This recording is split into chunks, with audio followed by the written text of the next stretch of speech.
पठामि संस्कृतं नित्यं वदामि संस्कृतं सदा ध्यायामि संस्कृतं सम्यक् वन्दे संस्कृतमातरं वन्दे संस्कृतमातरं वन्दे संस्कृतमातरम्।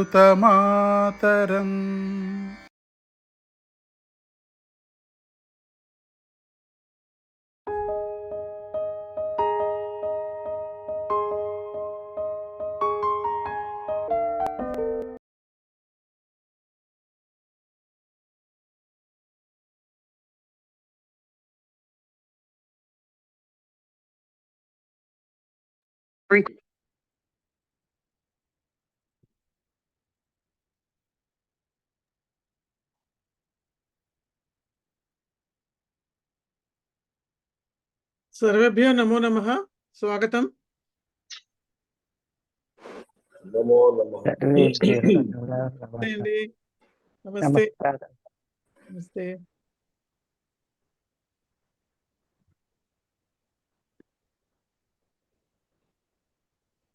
नमस्ते महोदय। नमस्ते।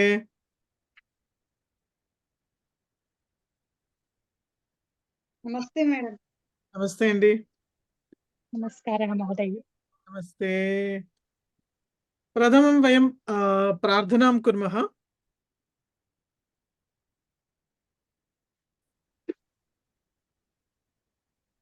वागर्धाविव सम्पृक्तौ वागर्ध प्रतिपत्तये जगतः पितरौ वन्दे पार्वती परमेश्वरौ। ओम सहनाववतु सहनौ भुनक्तु सह वीर्यं करवावहै तेजस्विनावधीतमस्तु मा विद्विषावहै। ओम शांति शांति शांति। येनाक्षर समाम्नायम् अधिगम्य महेश्वरात् कृत्स्नं व्याकरणं प्रोक्तं तस्मै पाणिनये नमः। वाक्यकारं वररुचिं भाष्यकारं पतञ्जलिं पाणिनिं सूत्रकारं च प्रणतोऽस्मि मुनित्रयम्।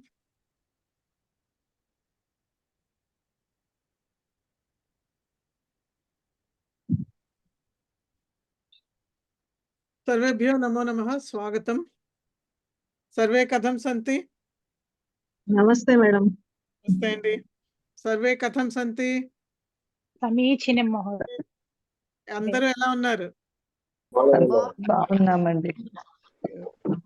సో కొత్తగా వచ్చిన వాళ్ళ అందరికీ స్వాగతం. నమస్కారం మహోదయ. నమస్తే అండి.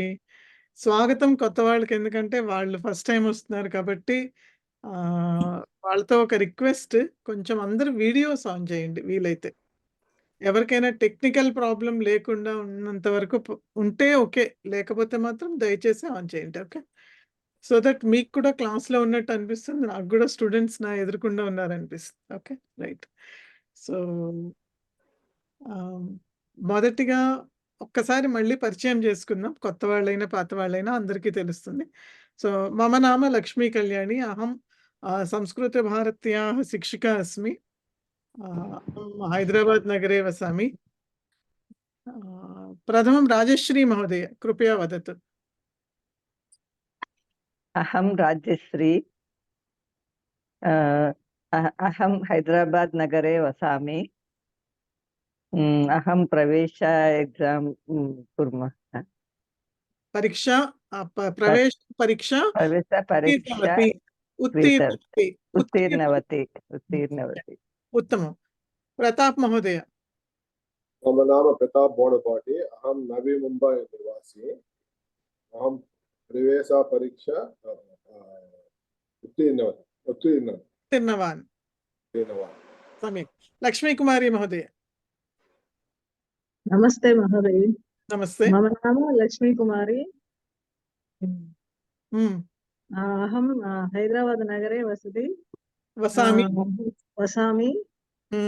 मम प्रवेशपरीक्षा उत्तीर्णवती। ओके सम्यक्। हिमश्री नमस्कारः महोदय। नमस्ते।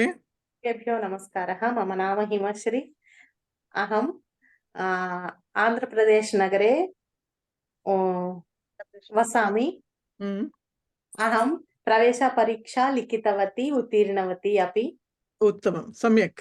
धन्यवादः। आन्ध्रप्रदेश प्रान्ते कुत्र? आन्ध्रप्रदेश प्रान्ते प्रकाशं जिल्ले प्रकाशं ओङ्गोल् नगरे। नगरं किमस्ति? ओङ्गोल् ओङ्गोल् नगरं। ओङ्गोल्। सम्यक् उत्तमं। पद्मजा महोदय। पद्मजा। सर्वेभ्यः नमस्कारः। हा? मम नाम पद्मजा। अहं विशाखनगरे वसामि। सम्यक्। आन्ध्रप्रदेशराज्ये विशाखनगरे वसामि। अहं गृहिणी अस्मि। गृहिणी। ओके सम्यक्। प्रवेशपरीक्षा उत्तीर्णवती वा? आम् भगिनि, आम्। उत्तमम् उत्तमं। पद्मजा भवत्याः नाम अस्ति, परन्तु भवतः गृहनाम किम्? इंटि पेर्? पोटु, पद्मजा पोटु। पोटु। पोटु सम्यक् उत्तमं। कृपया अत्र लिखतु। आम्। सम्यक् उत्तमं। साई कुमार महोदय।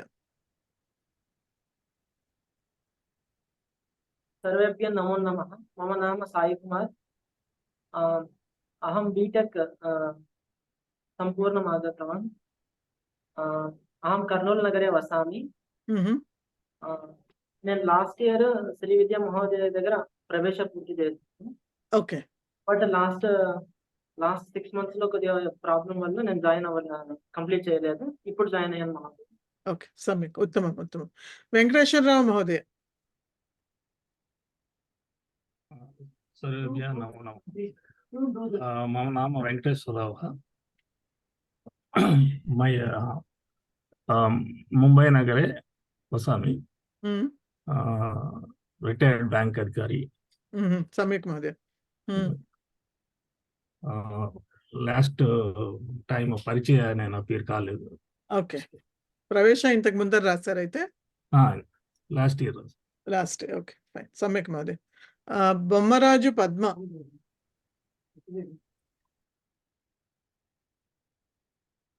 कृपया अनम्यूट करोतु। पद्मा महोदय अनम्यूट करोतु। नमस्कारं महोदय। नमस्ते। मम हैदराबाद निवासिस्थ लक्ष्मीनगर हैदराबादे निवसामि। निवसामि। प्रवेश उत्तीर्ण। ओके सम्यक्। आदित्य जी। आदित्य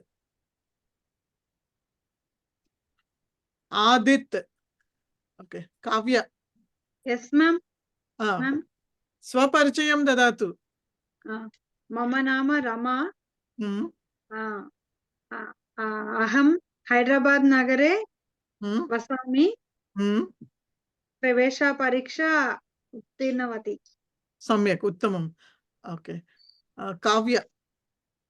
नमस्कार महोदय। मम नाम काव्या।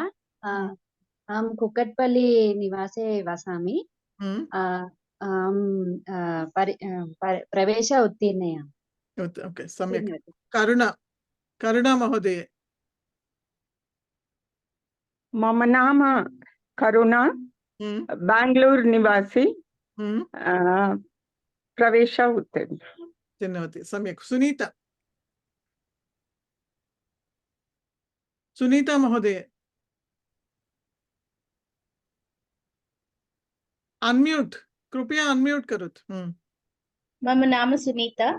मम कुक्कटपल्ली, अहं कुक्कटपल्ली निवासे।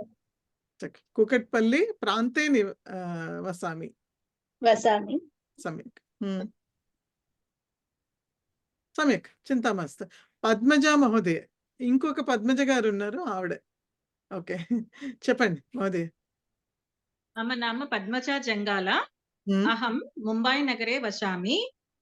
अहं प्रवेशपरीक्षा उत्तीर्णवती। सम्यक् उत्तमं। कृपया भवतः गृहनाम अपि लिखतु अत्र। Please write your initials also because there will be repetition of names. Okay, right? And then Himabindu. नमस्कार महोदय। नमस्ते। मम नाम जी हिमबिन्दु। हम्म, अहं हैदराबाद नगरे नागोल प्रान्ते वसामि। हम्म, प्रवेश परीक्षा उत्तीर्णा। उत्तमं, सम्यक्। दुर्गा नागमणि महोदय। नमस्ते महोदय, अहं केरलराष्ट्रे अस्मि। अहं प्रवेशपरीक्षा उत्तीर्णवती। सम्यक्। कोविड् परीक्षां उत्तीर्णवती। कोविदा अपि उत्तीर्णवती भवती। सम्यक्, उत्तमं। पुनः आगच्छति परिचय। महोदय, पुनः आगच्छति। सम्यक् सम्यक्। चिन्ता मास्तु। आदिलक्ष्मी अल्ल। आदिलक्ष्मी। नमस्ते महोदय। नमस्ते अंडी। मम नाम आदिलक्ष्मी। अहम आंध्र प्रदेश प्रांते अनकापल्ली नगरे वैजाग के समीपे वसामि। सम्यक्। परीक्षा उत्तीर्णवती। ओके, सम्यक्, उत्तमं। के वी श्रीदेवी। नमस्ते। मम नाम श्रीदेवी। अहं मुम्बै नगरे वसामि। प्रवेशपरीक्षा उत्तीर्णवती। सम्यक्, उत्तमम्। उमा। नमस्ते भगिनी, मम नाम उमा कोटेश्वरी। अहं मुम्बै नगरे वसामि। अहं प्रवेश उत्तीर्णवती। सम्यक्। कोमण्डूरि श्रीलता। नमस्कारः महोदय, मम नाम श्रीलता। अहं बेङ्गळूरुनगरे वसामि। गतवर्षे फेब्रुवरी मासे प्रवेशपरीक्षा लिखितवती, उत्तीर्णवती। उत्तमं। राजी। राजी।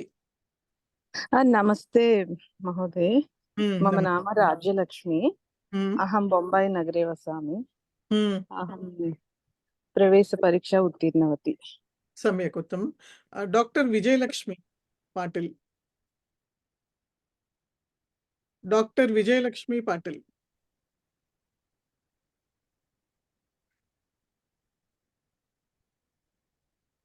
नमस्कार महोदय।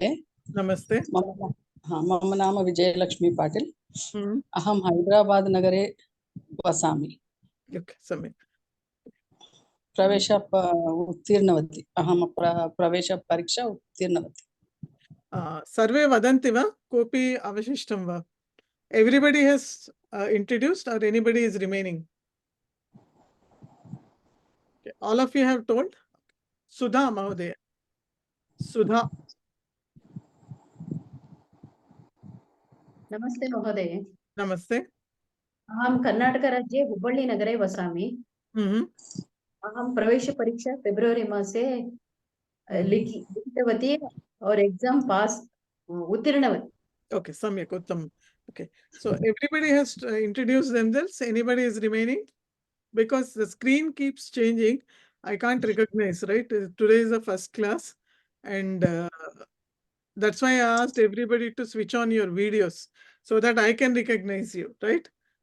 Fine. Please, all of you, those who have not switched on their videos, please. Okay. If there is no technical problem, if there is a technical problem, it's okay. Otherwise, please switch on your videos. Okay.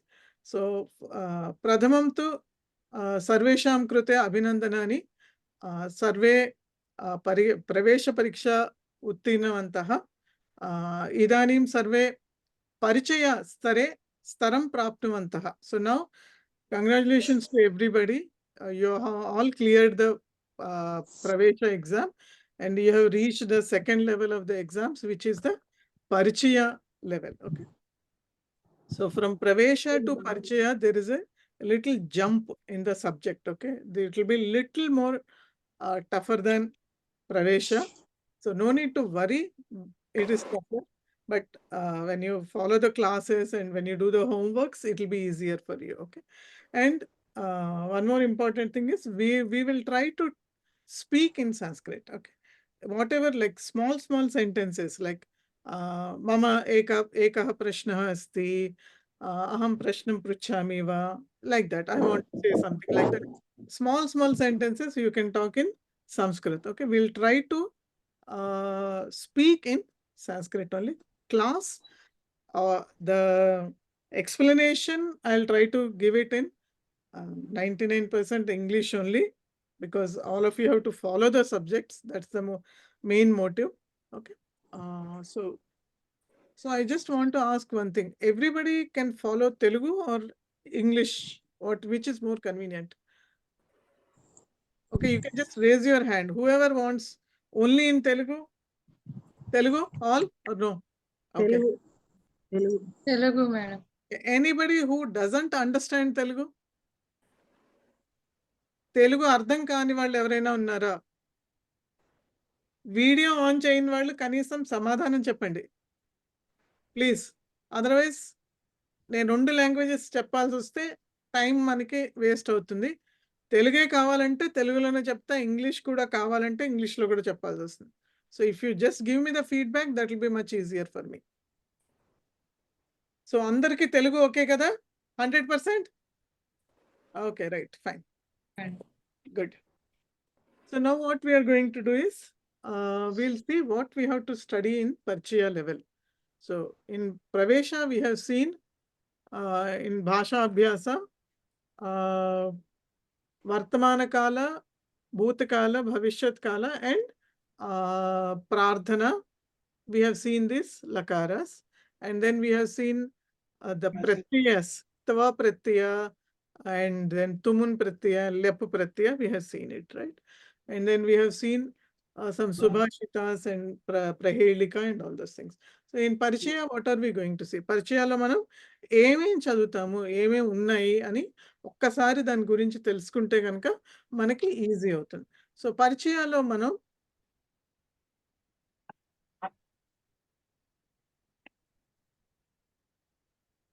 ఒక్క నిమిషం. పరిచయ స్తరే అపి దశ పాఠాः సంతి. There are 10 lessons in all. Okay, in this పరిచయ level. పరిచయలో కూడా 10 పాఠాలు ఉన్నాయి. దానిలో మొదటిగా మనం చదివేది ఏమేమి అంశాలు అంటే సూక్తిః.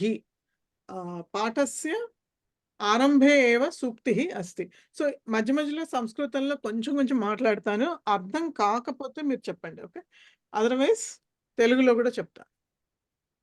పాఠస్య ఆరంభే సూక్తిః అస్తి. వయం సర్వే జానీమః. సూక్తికి ఎవరి మీడియం ప్రకారం వాళ్ళకి అక్కడ ఎక్స్ప్లెనేషన్ ఉంటుంది. తెలుగు మీడియం అయితే తెలుగులో, ఇంగ్లీష్ మీడియం అయితే ఇంగ్లీష్లో, అలాగే హిందీ మీడియం ఎవరైనా ఉంటే కనుక హిందీలో దాని యొక్క తాత్పర్యం, అర్థం ఉంటుంది. తర్వాత అంశం వచ్చేసి భాషాభ్యాసః, వ్యాకరణ సంబంధ భాగః. సో వ్యాకరణానికి సంబంధించినటువంటి భాగము ఇది భాషాభ్యాసః. సో దీనిలో మనం ఏం నేర్చుకుంటామంటే విశేష్య విశేషణ భావః, విశేష్య విశేషణ భావః. సో ప్రైమరీలీ ఇది యాడ్జెక్టివ్స్ అని మన ఇంగ్లీష్లో అంటాం, అది నేర్చుకుంటాం. తర్వాత ఇంకొక లకారం నేర్చుకుంటాం, లిన్ లకారః అని. అది దీనికి ఇంకొక పేరు ఏంటంటే విధి లింగ్ లకారః అని ఒకటి నేర్చుకుంటాం. సో 4 ఆల్రెడీ నేర్చుకున్నాం మనం ప్రవేశాలు. 5వది ఇప్పుడు పరిచయ లెవెల్లో నేర్చుకుంటాం. తర్వాత ప్రయోగః. సో సంస్కృత భాషాయాం త్రయః ప్రయోగాः సంతి. కర్తరీ ప్రయోగः, కర్మణి ప్రయోగः, భావే ప్రయోగः అని. సో మనం సంస్కృతంలో 3 రకాలైనటువంటి ప్రయోగాలు ఉన్నాయి. ఒకటి కర్తరీ ప్రయోగం, కర్మణి ప్రయోగం, భావే ప్రయోగం అని. సో మనం ఏదైతే వర్తమాన కాలము, లేకపోతే భూతకాలం, భవిష్యత్ కాలం ఇవన్నీ నేర్చుకున్నామో ప్రవేశాలు అవన్నీ కర్తరీ ప్రయోగం. అవి కర్తరీ అంటే మనం అది దాని అంటారు యాక్టివ్ వాయిస్ నేర్చుకున్నాం మనం. ఈ కర్మణి ప్రయోగం అంటే ప్యాసివ్ వాయిస్. ఓకే, సో దీని రూల్స్ అన్ని ఎలా ఉంటాయి ఏంటి అనేది మనం పాఠంలోకి వెళ్ళిన తర్వాత అప్పుడు అక్కడ నేర్చుకుంటాం. సో కర్మణి ప్రయోగం. భావే ప్రయోగం అన్నది కూడా ఇంకోటి ఉంటుంది, అది. తర్వాత ఇంకోటి ప్రత్యయ. ప్రత్యయలో తవ్యత్, అనీయర్ ప్రత్యయ అని మనం ఈ 2 ప్రత్యయాలు. తవ్యత్ అనేది ఒక ప్రత్యయ, అనీయర్ అన్నది ఇంకో ప్రత్యయ. సో ఎలా అయితే మనం త్వ ప్రత్యయ, లెప్ ప్రత్యయ, తుమున్ ప్రత్యయ నేర్చుకున్నామో అలాగే ఈ తవ్యత్, అనీయర్ ప్రత్యయ అన్నవి కూడా వ్యాకరణంలోనే వస్తాయి. సో ఇది భాషాభ్యాసం, వ్యాకరణానికి సంబంధించినటువంటి భాగం. నెక్స్ట్ రెండోది వచ్చేసి రెండో అంశము ద్వితీయ భాగः అస్తి వ్యావహారిక శబ్దాः. వ్యావహారిక శబ్దాः అంటే మనం రోజువారు వాడేటటువంటి ఏవైతే వస్తువుల పేర్లు కానీ లేకపోతే సంబంధాలు అంటే మాత, పిత, భ్రాతః ఇలాంటివన్నీ కూడా సంస్కృతంలో ఏమంటారు వాటిని అన్నటువంటి రోజువారీ వ్యవహారంలో వాడేటటువంటి శబ్దాల గురించి ఉంటుంది. సో ఈ అంశం మాత్రం మీరంతా మీరు చదువుకోవాలి. మనకి ప్రవేశాల్లో కూడా మనం అలాగే చేసాం. వ్యావహారిక శబ్ద మీరే చదువుకోవాలి. ఓకే. అండ్ దెన్ నెక్స్ట్ వచ్చేసి థర్డ్ది చాటు శ్లోకః. చాటు శ్లోకః. ఒకవేళ మీరు అందరి దగ్గర బుక్స్ ఉంటే కనుక మీరు ఒక్కొక్క అంశాన్ని దాన్ని చూసుకుంటూ వెళ్ళొచ్చు. ఫస్ట్ లెసన్ తీసి దాంతో చూస్తూ వెళ్ళొచ్చు. సో థర్డ్ తృతీయ భాగः అస్తి చాటు శ్లోకः. చాటు శ్లోకः అంటే విట్టి సేయింగ్స్, అంటే అది చమత్కారమైనటువంటి శ్లోకాలు. దాంట్లో ఒక శ్లోకం ఉంటుంది. ఆ శ్లోకంలో ఉన్నటువంటి పైన అర్థము ఎలా ఉందో దానిలో ఒక చమత్కారం ఉంటుంది, ఒక విట్టినెస్ ఉంటుంది. సో అది చాటు శ్లోకः. సో నెక్స్ట్ వచ్చేసి సమస్య. సమస్య అంటే ఒక శ్లోకంలో ఒక వాక్యం మనకి ఉట్టి ఒక వాక్యం ఇస్తే కనుక దాని అర్థం మనకి ఏదో సంబంధం లేనట్టుగా ఉంటుంది. అదే రెండో లైన్ కూడా ఇస్తే కనుక ఆ శ్లోకం పూర్తవుతుంది. అట్లాంటి సమస్యలు ఉంటాయి. అవన్నీ కూడా శ్లోక రూపంలోనే అన్నీ ఉంటాయి. నెక్స్ట్ వచ్చి సుభాషితం. సుభాషితంలో మనకి ప్రవేశాలు ఒక్కొక్క సుభాషితమే ఉండేది. ఇప్పుడు పరిచయ లెవెల్లో 2 సుభాషితాలు ఉంటాయి. ప్రవేశాల్లో ఓన్లీ తాత్పర్యం మాత్రమే నేర్చుకున్నాం మనం. పరిచయ లెవెల్లో సుభాషితానికి పద విభాగము తర్వాత తాత్పర్యం ఈ 2 కూడా ఉంటాయి. ఐ థింక్ అన్వయం కూడా ఉంటుంది. ఒక్క నిమిషం. పద విభాగము, ప్రతిపదార్థము, తాత్పర్యము ఈ 3 అంశాలు ఉంటాయి. అది సుభాషితంలో. తర్వాత దీంట్లో నెక్స్ట్ 6ది వచ్చేసి పద సంగ్రహ. This is very important. ఇది చాలా చాలా ఇంపార్టెంట్. పద సంగ్రహ అన్నది.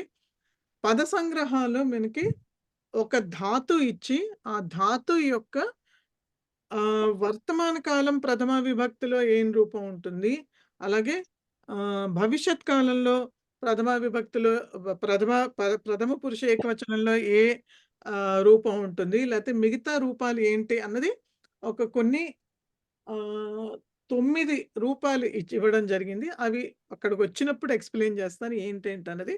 సో పద సంగ్రహాల్లో ప్రతి పాఠంలోనూ 3-4 వరకు ధాతువులు ఇచ్చి వాటి యొక్క డిఫరెంట్ ఈ రూపాలు ఇవ్వడం జరిగింది. సో అవి నేర్చుకోవాలి. నెక్స్ట్ 7th వచ్చేసి కావ్య కథ. కావ్య కథలో కాళిదాసు రచించినటువంటి రఘువంశం అనేటటువంటి కావ్యం. అది యాక్చువల్లీ కావ్యమే, కానీ మనకి పుస్తకంలో దాన్ని కావ్య రూపం కాకుండా కథ రూపంలో ఇచ్చారు. సో ఆ కథ ఉంటుంది దీంట్లో. ఇది కూడా మీరు మీ అంతా మీరే చేసుకోవాలి. ఏదైనా సందేహం ఉంటే అడగచ్చు క్లాస్లో. అది క్లాస్లో అప్పుడు చెప్తాను నేను. లేకపోతే మాత్రం మీరంతా మీరే ఇది చేయాల్సి వస్తుంది. నెక్స్ట్ వచ్చి 8వది అన్వయ క్రమః. అన్వయ క్రమఃలో వాల్మీకి మూల రామాయణం నుంచి కొన్ని శ్లోకాలు తీసుకుని వాటి యొక్క అన్వయ క్రమం రాయాలి. సో అన్వయ క్రమం అంటే ఏంటి అంటే, అన్వయ క్రమం అంటే శ్లోకాలు రామాయణంలో కానీ మహాభారతంలో కానీ లేకపోతే చాలా కావ్యాల్లో అన్నీ కూడా శ్లోక రూపంలో ఉంటాయి. అంటే శ్లోకంలాగా ఉంటాయి తప్ప ప్రోజ్ లాగా అంటే మామూలు మన లెటర్ రాసినట్టో లేకపోతే కథ రాసినట్టో ఉండదు. అన్ని శ్లోకం రూపంలో ఉంటాయి. సో శ్లోకం రూపంలో ఎలా ఉంటాయి అంటే వాటికి ఒక మీటర్ అంటూ ఉంటుంది. ఆ మీటర్ ప్రకారం శ్లోకం రాయడం జరుగుతుంది. కాబట్టి అందులో ఆ మీటర్కి సరిపడేట్టు రాయాలి. కాబట్టి కొన్ని సందులు ఉంటాయి, సమాసాలు ఉంటాయి, ఇవన్నీ కూడా ఉంటాయి వాటిలో.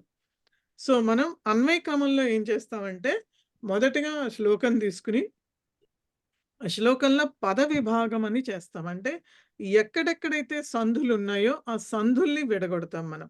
సందుల్ని విడగొట్టిన తర్వాత అవి ఏ విభక్తిలో ఉన్నాయో చూసుకుంటాం. ప్రథమ విభక్త, ద్వితీయ విభక్త, తృతీయ అని విభక్తుల ప్రకారం చూసుకుని ప్రథమ విభక్తిలో ఉన్నవన్నీ ఒక చోట పెడతాం. ద్వితీయలో ఉన్నవన్నీ ఒక చోట పెడతాం. అలాగే తృతీయ, చతుర్థి, పంచమి, షష్ఠి, సప్తమి తర్వాత క్రియాపదం ఏమున్నది అని చూసుకుంటాం. సో ఇవన్నీ చూసుకుని అప్పుడు దానికి అన్వయం రాస్తాం. అన్వయం అంటే ప్రోజ్ ఫామ్ రాస్తాం దానికి. సో శ్లోకం అన్నది పొయిటరీగా ఉంటుంది. దాని అన్వయం అన్నది మనం ప్రోజ్ రూపంలో రాస్తాం. రాసిన తర్వాత అప్పుడు మళ్ళీ దానికి మనం అన్వయార్థము తాత్పర్యం కూడా రాస్తాము. సో ఇదంతా ఒక ప్రక్రియ. This is a process. ఈ ప్రాసెస్ మొత్తం మనం ఫాలో అవుతాం. అది అక్కడికి వచ్చినప్పుడు లెసన్లో ఇంకా డీటెయిల్డ్గా చెప్పడం జరుగుతుంది. తర్వాత అనువాద పద్ధతి అని ఉంటుంది. అంటే ఎలా మనము తెలుగులోంచి కానీ ఇంగ్లీష్లోంచి కానీ లేకపోతే హిందీ కానీ ఏ భాష నుంచి అయినా సరే సంస్కృతంలోకి అనువదించాలి అంటే ఎలా అనువదించాలి, దానికి ఏం రూల్స్ పాటించాలి, లేకపోతే ఎలా చెయ్యాలి, మొదట్లో ఎలా చెయ్యాలి, కొంచెం నైపుణ్యం వచ్చిన తర్వాత ఎలా చెయ్యాలి అనువాదం అన్నది దానికి కూడా ఒక ప్రాసెస్ ఉంటుంది. సో అది అనువాద పద్ధతి ఉంటుంది. అండ్ లాస్ట్ వచ్చేసి సంధి అన్నది నేర్చుకుంటాం. సో సంధులు అంటే చాలామందికి ఐడియా ఉండొచ్చు లేకపోతే లేకపోవచ్చు కూడాను. సో సంధి అన్నది ఏంటంటే 2 వర్ణాల కలయిక ఏదైతే ఉంటుందో అది సంధి అంటారు. సో ఆ సంధికి కొన్ని రూల్స్ ఉంటాయి. 3 రకాలైనటువంటి సంధి ప్రక్రియ ఉంటుంది. ఒకటి స్వర సంధి, ఇంకోటి వ్యంజన సంధి, ఇంకోటి విసర్గ సంధి అని 3 రకాలైనటువంటి సంధులు ఉంటాయి. సో స్వర సంధిలో ఎలా ఉంటుంది, లేకపోతే వ్యంజన సంధిలో ఎలా ఉంటుంది, లేకపోతే విసర్గ సంధిలో ఏం రూల్స్ ఉంటాయి అన్నది మనం నేర్చుకుంటాం. సో ఈ పరిచయ స్థరంలో మాత్రం మనం ఓన్లీ ఒకటే సంధి నేర్చుకుంటాం. అది స్వర సంధి అన్నది. స్వర సంధి అంటే 2 స్వరాలు కలిస్తే జరిగేటటువంటి ప్రక్రియ అది. అది దానికి రూల్స్ ఏంటి అవన్నీ ఎట్లా అన్నది అది నేర్చుకుంటాం సంధిలో. లాస్ట్ వచ్చేసి సంగ్రాహ్య విషయ అని ఒక భాగం ఉంది. ఆ భాగంలో వచ్చేసి ఇవన్నీ కూడా మనం తెలుసుకోవాల్సినటువంటి కొన్ని విషయాలు ఉన్నాయి. లైక్ లోకత్రయం అంటే ఏంటి అంటే స్వర్గ, మర్త్యలోకం, పాతాళ లోకం ఇట్లా అని. సో ఇట్లాంటివన్నీ కూడా 11th భాగంలో ఉంటే 11వ భాగంలో అవి సంగ్రాహ్య విషయ. సో ఈ అంశం కూడా మీరే చేయాల్సి వస్తుంది. దీంట్లో ఎక్స్ప్లెయిన్ చేయడానికి ఏం లేదు. ఓకే, ఇవి నేర్చుకోవడమే ఇది. కాబట్టి ఇది మాత్రం మీరు చేయాల్సి వస్తుంది. సో ఇది మనం క్లుప్తంగా మనం ఇప్పుడు పరిచయాలు ఏం నేర్చుకుంటాం అన్న దానికి ఎక్స్ప్లెనేషన్. ఓకే, ఎవరికైనా ఏదైనా డౌట్ ఉంటే ఇప్పుడు అడగచ్చండి ప్లీజ్. మీరు మీ చెయ్యి లేపచ్చు, లేకపోతే okay, you can show your hand and then ask the questions if you have any questions. Okay. कोऽपि सन्देहः अस्ति चेत् पृच्छतु. Any doubts you can ask here. नास्ति चेत् अग्रे गच्छामः. If there is no doubt, we'll proceed with the lesson. Okay.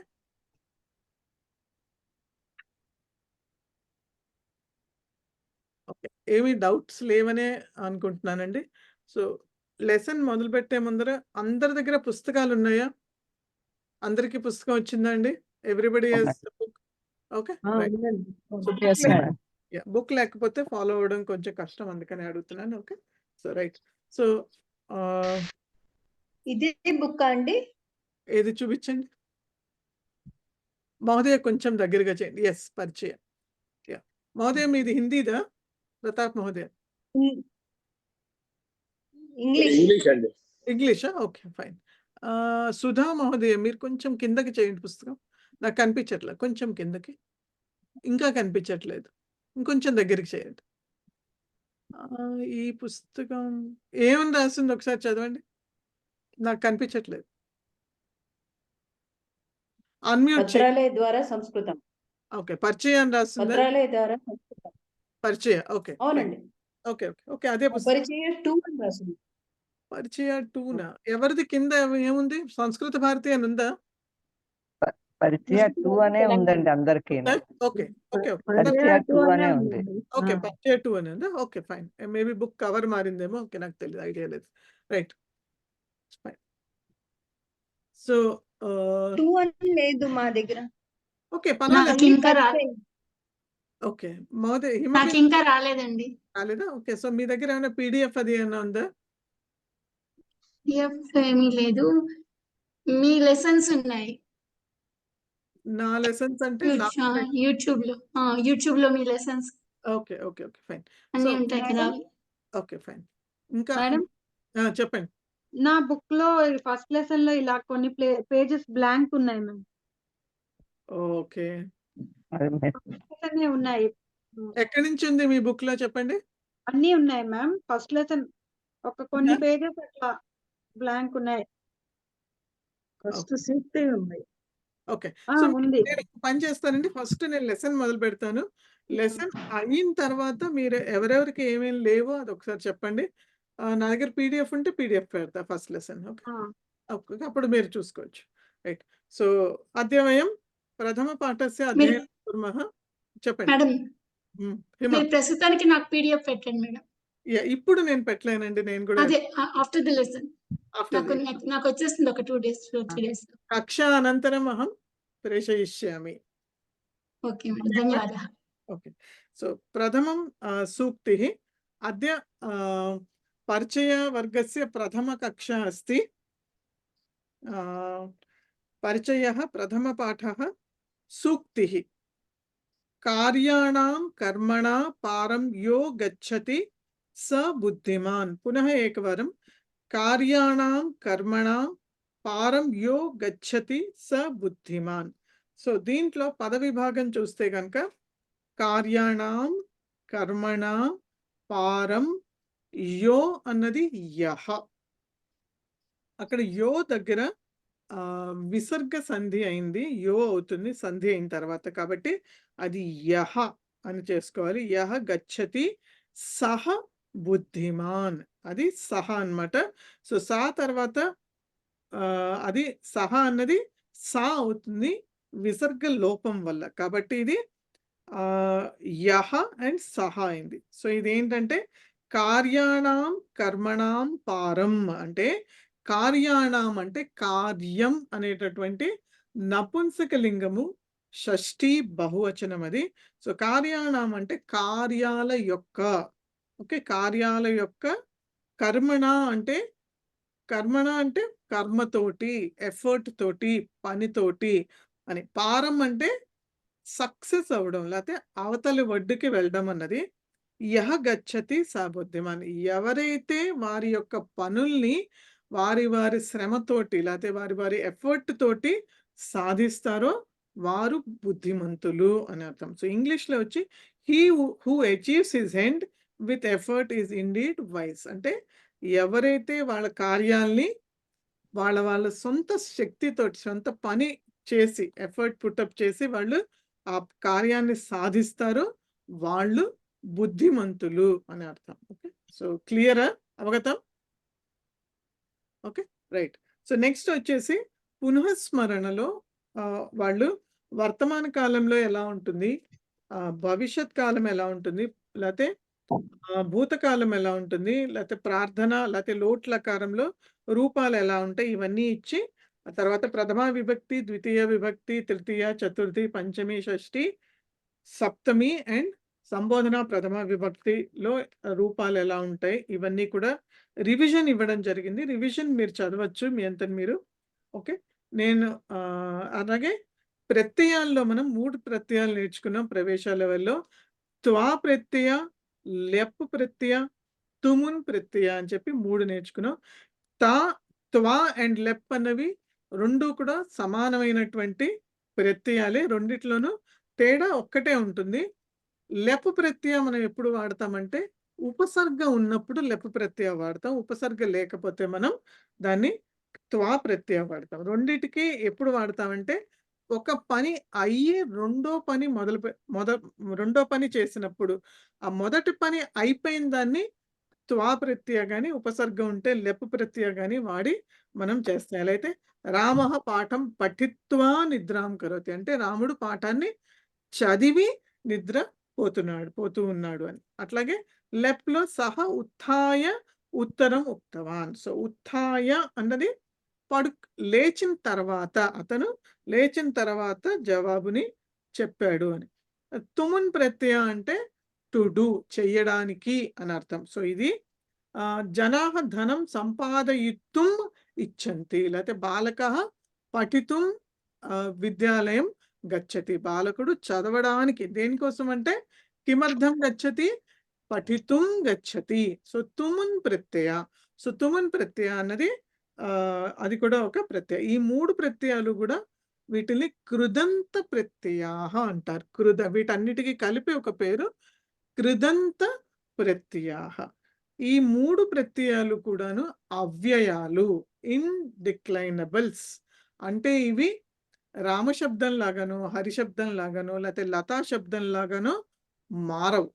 అంటే వీటికి ఏమి విభక్తి రూపాలు గాని, లేకపోతే లింగ భేదాలు గాని ఏముండవు.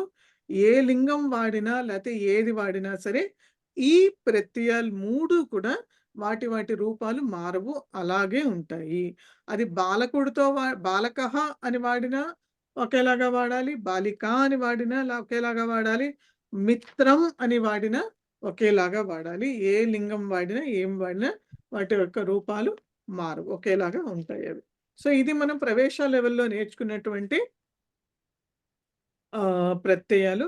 ఇప్పుడు భాషాభ్యాసలో విశేష్య విశేషణ భావః. సో, విశేష్య విశేషణ భావః అంటే ఏంటి అర్థం అంటే విశేష్యః అంటే నౌన్, సంజ్ఞా పదం. విశేషణం అంటే యాడ్జెక్టివ్. సో, మనకందరికీ ఏదో ఒక భాషలో యాడ్జెక్టివ్ అన్నటువంటిది తెలుసు మనకి. సో, ఇక్కడ కూడా సేమ్ మీనింగే. యాడ్జెక్టివ్ అంటే విచ్ క్వాలిఫైస్ నౌన్ అంటే ఏదైతే మనకి సంజ్ఞా పదం గురించి ఇంకొంచెం ఇన్ఫర్మేషన్, ఇంకొంచెం దాని గురించి చెప్తుందో ఆ పదాలు ఏవైతే ఉన్నాయో అవన్నీ కూడా విశేషణ పదాలు. సో, వీటికి సంస్కృతానికి కానీ, ఇంగ్లీష్‌కి గాని, లేకపోతే తెలుగుకి కానీ విశేషణ పదాల్లో తేడా ఏంటి అంటే సంస్కృతంలో విశేషణ పదాలు ఆ నౌన్ సంజ్ఞాపదం ఎలా ఉంటే అలా మారుతుంది. ఒకవేళ గనుక సంజ్ఞాపదం పుల్లింగం అయితే కనుక అప్పుడు విశేషణ పదం కూడా మనం పుల్లింగంలోనే వాడాల్సి వస్తుంది. అలాగే విశేష్య పదం గనుక అంటే సంజ్ఞాపదం గనుక బహువచనం కానీ, ద్వివచనం కానీ అయితే కనుక అప్పుడు విశేషణం కూడా ద్వివచనంలో లేకపోతే బహువచనంలో వాడాల్సి వస్తుంది. ఒకవేళ గనుక సంజ్ఞాపదం స్త్రీలింగం అయితే కనుక విశేషణ పదం కూడా స్త్రీలింగంలోనే ఉండాలి. దానికి కూడా సేమ్ మళ్ళీ వచనం ఏ వచనం అయితే ఆ వచనమే ఉండాలి. అలాగే ఏ విభక్తి వాడుతున్నాం మనం, రామః అని వాడుతున్నామా, రామం అని వాడుతున్నామా, రామేణ అని వాడుతున్నామా, రామాయ అని వాడుతున్నామా అని. సో, ఇప్పుడు మనం ఒకవేళ గనుక రామః ఉత్తమః బాలకః అని అంటాం. అంటే రాముడు ఎలాంటి వాడు అంటే ఉత్తమః బాలకః, లేకపోతే ఉత్తమః రామః అస్తి అని కూడా అనొచ్చు. సో, రాముడు ఎటువంటి వాడు అంటే ఉత్తమః. సో, ఇక్కడ రామః అన్నది పుల్లింగ పదము, ప్రథమ విభక్తి, ఏకవచనం. కాబట్టి యాక్చువల్‌గా విశేషణ పదం ఏంటంటే ఉత్తమ. సో, విశేషణ పదాలకి ఏ లింగము, ఏ వచనము ఏమీ ఉండవు. అవి ఓన్లీ సంజ్ఞా పదాలు లేకపోతే విశేష్యాలు ఎలా ఉంటే ఆ రూపాన్ని తీసుకుంటాయి. సో, రామః అన్నది పుల్లింగ పదం కాబట్టి ఉత్తమ అన్నది ఉత్తమః అయింది. ఓకే. అండ్ ప్రథమ విభక్తిలో ఉంది కాబట్టి ఉత్తమః అయింది. వచనం కూడా ఏకవచనం కాబట్టి రామః ఉత్తమః అయింది. ఒకవేళ ఇదే గనక మనము రామౌ అని లేకపోతే రామౌ అని మీకు కొంచెం ఆడ్‌గా అనిపిస్తే బాలకౌ. సో, బాలకౌ అని తీసుకొని అంటే ఇద్దరు బాలకులు ఉన్నారు. ఇద్దరు బాలకులు కూడా ఉత్తములు అని తీసుకుంటే గనక ఉత్తమౌ రామౌ స్థః. సో రామౌ అన్నది పుల్లింగము, అలాగే ద్వివచనము. కాబట్టి అది ఉత్తమ అన్నది ఏదైతే విశేషణ పదం ఉందో అది ఉత్తమౌ అయింది. ఉత్తమౌ కూడా అప్పుడేమైంది, ప్రథమ విభక్తి ద్వివచనం అయింది. అదే కనుక బాలకాహ, ఓకే, బాలకాహ అని తీసుకుంటే కనుక పుల్లింగ బహువచనం. అప్పుడు ఉత్తమ అన్నటువంటి విశేషణం ఏదైతే ఉందో అది కూడా ఉత్తమాహ అవుతుంది. అప్పుడు ఉత్తమాహ బాలకాహ సంతి అని. సో ఇది ప్రథమ విభక్తి చెప్పుకున్నాం. ద్వితీయ విభక్తి వచ్చేటప్పటికి మీకు ఏమవుతుందంటే సేమ్. ఇప్పుడు రామం అని తీసుకుంటే ద్వితీయ విభక్తులు, సో సీత రామం వదతి అని తీసుకున్నాం అనుకోండి, అప్పుడు రామంకి మనము విశేషణం చేర్చాలి, ఉత్తమ అన్నటువంటి విశేషణం చేర్చాలి. సో ఇక్కడ మనం ఉత్తమ రామం అని చెప్పకూడదు. రామం అన్నది ద్వితీయ ఏకవచనంలో ఉంది కాబట్టి ఉత్తమ అన్నటువంటి విశేషణం ఏదైతే ఉందో దాన్ని కూడా ద్వితీయ ఏకవచనంలోకి తెచ్చుకుని సీత ఉత్తమం రామం వదతి అని చెప్పాలంటే రామంకి ఉత్తమం అన్నది విశేషణం. సో దాన్ని అలా తీసుకో. ఒకవేళ మనం రామేణ అని తీసుకున్నాం అనుకోండి, సో ఇప్పుడు రామేణ సహ లక్ష్మణ వనం గచ్చతి, రామేణ సహ లక్ష్మణ వనం గచ్చతి అని తీసుకున్నాం. సో రామేణకి ఇప్పుడు మనం విశేషణం ఉత్తమ వర్డ్ పెట్టాలి అంటే ఉత్తమేన. ఉత్తమేన రామేణ అంటే ఉత్తమమైనటువంటి రాముడితో కలిసి లక్ష్మణుడు వనానికి వెళ్ళాడు. సో ఉత్తమేన రామేణ సహ లక్ష్మణ వనం గచ్చతి. కాబట్టి ఇలా ఏ విభక్తి ప్రకారము, ఏ వచనం ప్రకారము, ఏ లింగం ప్రకారము ఆ యొక్క విశేషణము మారుతుంది. ఓకే, సో ఇది విశేషణం యొక్క కాన్సెప్ట్. సో విశేషణాల్లో కూడా రకరకాల విశేషణాలు ఉంటాయి. సో మొదటి లెసన్లో మనకి జనరల్గా ఉండేటటువంటి విశేషణాలు అంటే అందంగా ఉన్నాడు, లేకపోతే తెలివి గలవాడు, ఇట్లాంటి విశేషణాలు ఉన్నాయి. ఓకే, సో అవన్నీ వాక్యాలు చదివినప్పుడు చెప్తాను. సో దీనికి ఒక శ్లోకం ఉంది. అది ఈ భాషాభ్యాసం లాస్ట్లో ఉంటుంది. అదేంటంటే యల్లింగం యద్వచనం యాచ విభక్తి విశేషస్య తల్లింగం తద్వచనం సా చ విభక్తి విశేషణస్యాపి. అంటే యల్లింగం యద్వచనం యాచ విభక్తి అంటే ఏ లింగం, ఏ వచనము, ఏ విభక్తి అయితే విశేష్యానికి ఉందో, అంటే సంజ్ఞాపదానికి ఉన్నదో, అంటే నౌన్కి ఉన్నదో, తల్లింగం తద్వచనం చ సా విభక్తి అంటే అదే లింగము, అదే వచనము, అదే విభక్తి విశేషణానికి కూడా ఉంటుంది. ఓకే, సో మూడు కూడా సమంగా ఉంటాయి. ఏదైతే విశేష్యానికి ఉంటుందో అవే అట్రిబ్యూట్స్ ఆర్ అవే గుణాలు విశేషణానికి కూడా వర్తిస్తాయి. అవే సేమ్ ఉంటాయి, అవి మారవు. సో ఇక్కడ అయిన తర్వాత భాషాభ్యాసంలో వాక్యాలు చదువుతాను, వాక్యాలు చదివి వాటి యొక్క అర్థం చెప్తాను. అప్పుడు తర్వాత బ్రేక్ తీసుకుందాం ఒక 2 minutes. ఎప్పుడైనా ఏదైనా డౌట్ ఉంటే మీరు అక్కడ అడగచ్చు. సో మొదటి వాక్యం వచ్చేసి నీలః మేఘః చలతి. నీలః మేఘః చలతి అంటే మేఘః చలతి అంటే మేఘం నడుస్తోంది అని. సో మేఘం ఎటువంటిది అంటే నీలః మేఘః. సో నీలమైనటువంటి మేఘము నడుస్తోంది లేకపోతే కదులుతోంది అని అర్థం. సో మేఘః అన్నది పుల్లింగము, ప్రథమ ఏకవచనం కాబట్టి నీల అన్నటువంటి విశేషణ పదం ఏదైతే ఉందో అది పుల్లింగ మేఘః అన్నటువంటి దాని యొక్క అట్రిబ్యూట్స్ తీసుకుని నీలః అయింది. కాబట్టి ఇది నీలః మేఘః చలతి. నెక్స్ట్ ఉన్నతః నారికేళ వృక్షః అస్తి. సో నారికేళ వృక్షః అస్తి. నారికేళ వృక్షం అంటే కొబ్బరి చెట్టు. ఎటువంటి కొబ్బరి చెట్టు అంటే ఉన్నతః. ఇక్కడ ఉన్నతః అంటే టాల్, పొడుగు అని అర్థం. పొడుగ్గా ఉన్నటువంటి నారికేళ వృక్షం ఉన్నది. సో నారికేళ వృక్షః అన్నది పుల్లింగము, ప్రథమ ఏకవచనము.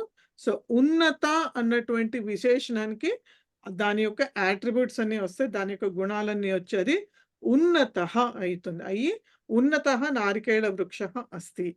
సా చతురా బాలిక, సా చతురా బాలిక. సో బాలిక ఎటువంటిది అంటే చతుర, తెలివిగలది అని అర్థం. చతుర అన్నది విశేషణ పదము, బాలిక స్త్రీలింగం కాబట్టి అది చతురా అయింది. సో చతురా బాలిక. సా ఇక్కడ సా అన్నటువంటిది కూడా యాక్చువల్గా విశేషణమే అవుతుంది. అది నెక్స్ట్ లెసన్లో మనం నేర్చుకుంటా. అన్ని సర్వనామ శబ్దాలు కూడా విశేషణాలు అవుతాయి. సో సా చతురా బాలిక అంటే సా విశేషణము, చతురా అన్నది కూడా విశేషణమే, బాలిక అన్నది విశేష్యం. ఓకే. తర్వాత సుందరం నగరం భారతే అస్తి. నగరం అన్నది విశేష్య పదం, లేకపోతే సంజ్ఞ, నౌన్ అది. సుందరం, సో సుందర అన్నది విశేషణ పదం అయితే నగరం అన్నది నపుంసకలింగం ప్రథమ ఏకవచనం కాబట్టి సుందరం నగరం అని చెప్పడం జరిగింది. తర్వాత కాతరా స్త్రీ వేపతే. కాతర అంటే భయపడుతున్నటువంటి అని అర్థం. కాతర అంటే భయపడ్డాను. సో కాతర అన్నది విశేషణ శబ్దం. స్త్రీ అన్నది స్త్రీలింగ ప్రథమ ఏకవచనం కాబట్టి దాని విశేషణం కూడా కాతరా అని దీర్ఘంతో వస్తుంది. సా మలినం వస్త్రం క్షాళయతి. సో వస్త్రం అన్నది నపుంసకలింగం ప్రథమ క్షమితం ద్వితీయ ఏకవచనం కాబట్టి మలిన అన్నది విశేషణ శబ్దం. మలినం వస్త్రం క్షాళయతి, ఆమె మురికి అయినటువంటి ఆ వస్త్రాన్ని ఉతుకుతూ ఉన్నది అని అర్థం. వృక్షే ఉత్తమం ఫలం అస్తి. సో వృక్షం మీద ఎటువంటి ఫలం ఉన్నది? ఫలం ఉన్నది, అది ఉత్తమం ఫలం. సో ఫలం అన్నది నపుంసకలింగం అండ్ ప్రథమ ఏకవచనం కాబట్టి ఉత్తమ అన్న విశేషణం ఉత్తమం అయింది. సో మీరు ఓకే, ఉత్తమం ఫలం అస్తి అని. ఉదారః పురుషః దేశే విరళః. సో ఉదారమైనటువంటి పురుషులు దేశంలో చాలా తక్కువగా ఉన్నారు, విరళంగా ఉన్నారు అని అర్థం. సో పురుషః ప్రథమ, ఇది పుల్లింగ ప్రథమ ఏకవచనం. సో ఉదారః అంటే ఉదారమైనటువంటి అని అర్థం. సో ఉదారః పుల్లింగం అవుతుంది, అది కూడా దేశే విరళః. విధేయః ఛాత్రః అత్ర అస్తి. విధేయః అంటే ఒబీడియంట్ అని అర్థము. సో విధేయ అన్నది విశేషణ శబ్దము, అది ఛాత్రః పుల్లింగం ఏకవచనం కాబట్టి ప్రథమ ఏకవచనం కాబట్టి విధేయః ఛాత్రః అత్ర అస్తి అని. అంబ ఏష ఉత్తమా శాటికా అస్తి. సో శాటికా అన్నది స్త్రీలింగ ఏకవచనం కాబట్టి ప్రథమ ఏకవచనం కాబట్టి దానికి ఉత్తమ అన్నటువంటి విశేషణం ఉత్తమా అయింది. సో ఇక్కడ మీరు తేడా చూడొచ్చు. ఇందాక 7th అంటే 7వ వాక్యంలో ఉత్తమం ఫలం అయింది, అలాగే ఇక్కడ ఉత్తమా శాటిక. సో దీన్ని బట్టి మీకు విశేషణము విశేష్యాన్ని ఫాలో అవుతుందని అర్థం చేసుకోవచ్చు. చతురః బాలకః సర్వదా చింతయతి. సో బాలకః అన్నది పుల్లింగ ఏకవచనము. సో చతురః అంటే తెలివిగలవాడు అని, తెలివిగల బాలకుడు ఎప్పుడు ఆలోచిస్తాడు అని. స్యూతే సమీచీన లేఖని అస్తి. సమీచీన అంటే సరిగ్గా ఉన్నటువంటి, బాగుగా ఉన్నటువంటి అని అర్థం. సో లేఖని అన్నది స్త్రీలింగం ప్రథమ ఏకవచనం కాబట్టి సమీచీన మంచి పెన్ను ఉన్నది అని అర్థం. స్యూతే అంటే బ్యాగ్లో అని. భగవద్గీతాయాం ఉత్తమః విచారః అస్తి. విచారః పుల్లింగ ఏకవచనం కాబట్టి ఉత్తమః విచారః అస్తి అని. సుందరీ బాలిక నృత్యది. సో ఈ కొన్ని వర్డ్స్ మాత్రం ఆకారాంతం రావు స్త్రీలింగంలో, అవి ఈకారాంతం అవుతాయి. సుందరః బాలకః అనొచ్చు, కానీ బాలిక అన్నప్పుడు మాత్రం సుందరీ బాలిక అని మాత్రమే అన్నారు. సుందర బాలిక అనకూడదు, తప్పది. సో సుందరీ బాలిక నృత్యతి. అండ్ పండితః శిక్షకః సమ్యక్ పాఠయతి. పండితుడైనటువంటి శిక్షకుడు సరిగ్గా పాఠాన్ని నేర్పిస్తున్నాడు అని. సో శిక్షకః అన్నది పుల్లింగ పదము, ప్రథమ ఏకవచనం కాబట్టి పండితః శిక్షకః అంటే పండితుడైనటువంటి. సో పండితః అన్నది విశేషణము శిక్షకఃకి. సో ఇవి కొన్ని విశేషణ భావః. సో ఇక్కడ ఒక 2 minutes గ్యాప్ ఇస్తానంటే ఎవరికైనా ఏమైనా డౌట్ ఉంటే అడగచ్చు. సందేహ అస్తి చేత్ పృచ్చతు. మేడం సా చతుర బాలిక అన్నారు కదా, హ్మ్. సా అనేది సా అంటే విశేషం, అది సర్వనామం. కాదు. ఓకే. సో ఇక్కడ ఎన్నో వాక్యం అది? థర్డ్ అండి. థర్డ్. థర్డ్. సో సా చెప్పాను కదా, సా చతుర బాలిక అంటే ఆమె చతురమైనటువంటి బాలిక అని అర్థం. యాక్చువల్లీ బాలిక విశేష్యం అయితే, చతుర అన్నది దానికి విశేషణం. సా కూడా విశేషణమే. యాక్చువల్లీ నెక్స్ట్ లెసన్స్ లో వస్తుంది మీకు. సర్వనామ శబ్దాలు కూడా విశేషణాలుగానే వాడతాం మనం.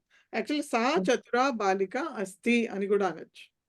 ఓకే. సా అంటే ఇక్కడ ఇది కూడా ఇదే. Okay, right.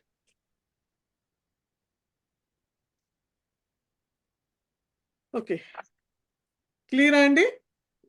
Okay okay. సమ్యక్. సమీచీన లేఖని అన్నారు కదండి, మరి లేఖనికి సమీచీని అనకూడదండి? లేదు, అదే చెప్తారా. కొన్ని వర్డ్స్ మాత్రమే అలా ఈ కారంతో వస్తే, సుందరి అన్నది ఒకటి. ఇంకేమైనా వస్తే నాకు గుర్తొస్తే నేను చెప్తాను మీకు. లేకపోతే మాత్రం అన్ని కూడా ఆకారాంతాలే అవుతాయి చాలా వరకు. ఓకే, సమీచీన అనే రావాలి అక్కడ. సమీచీన లేఖని అని.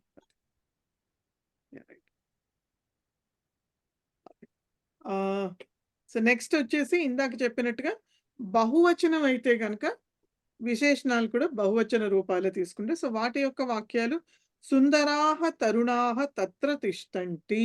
సో ఇక్కడ తరుణాహ అన్నది పుల్లింగ బహువచనం. తరుణః స్త్రీలింగ. యంగ్ పీపుల్ అని అర్థం. అంటే యువకులు అని అర్థం. సో ఎటువంటి యువకులు అంటే సుందరమైనటువంటి, అందమైనటువంటి యువకులు అని. సో సుందరాహ తరుణాహ తత్ర తిష్టంతి. నెక్స్ట్ చతురాహ బాలకాహ నదీం తరంతి. సో బాలకాహ పుల్లింగ బహువచనం. సో దానికి విశేషణం ఏకవచనం అయితే చతురః, బహువచనం అయితే చతురాహ పుల్లింగంలో. అదే ద్వివచనం అయితే చతురౌ బాలకౌ అని వస్తుంది. ఓకే. అండ్ నెక్స్ట్ క్రూరాహ మృగాహ అరణ్యే విహరంతి. సో మృగాహ కూడా పుల్లింగ బహువచనమే కాబట్టి క్రూరమైనటువంటి మృగాలు అరణ్యంలో తిరుగుతూ ఉన్నాయి అని. వృక్షే ఉత్తమాని పుష్పాణి వికసంతి. సో పుష్పాణి అన్నది నపుంసకలింగం బహువచనం కాబట్టి అది ఇక్కడ ఇది యాక్చువల్గా ద్వితీయ బహువచనం. ఇది వికసంతి క్రియాపదం ఉంది కదా, సో ఇక్కడిది వృక్షే ఉత్తమాని పుష్పాణి వికసంతి. వృక్షం మీద ఉత్తమమైనటువంటి పుష్పాలు వికసించినాయి అని. సో పుష్పాణి నపుంసకలింగం బహువచనం.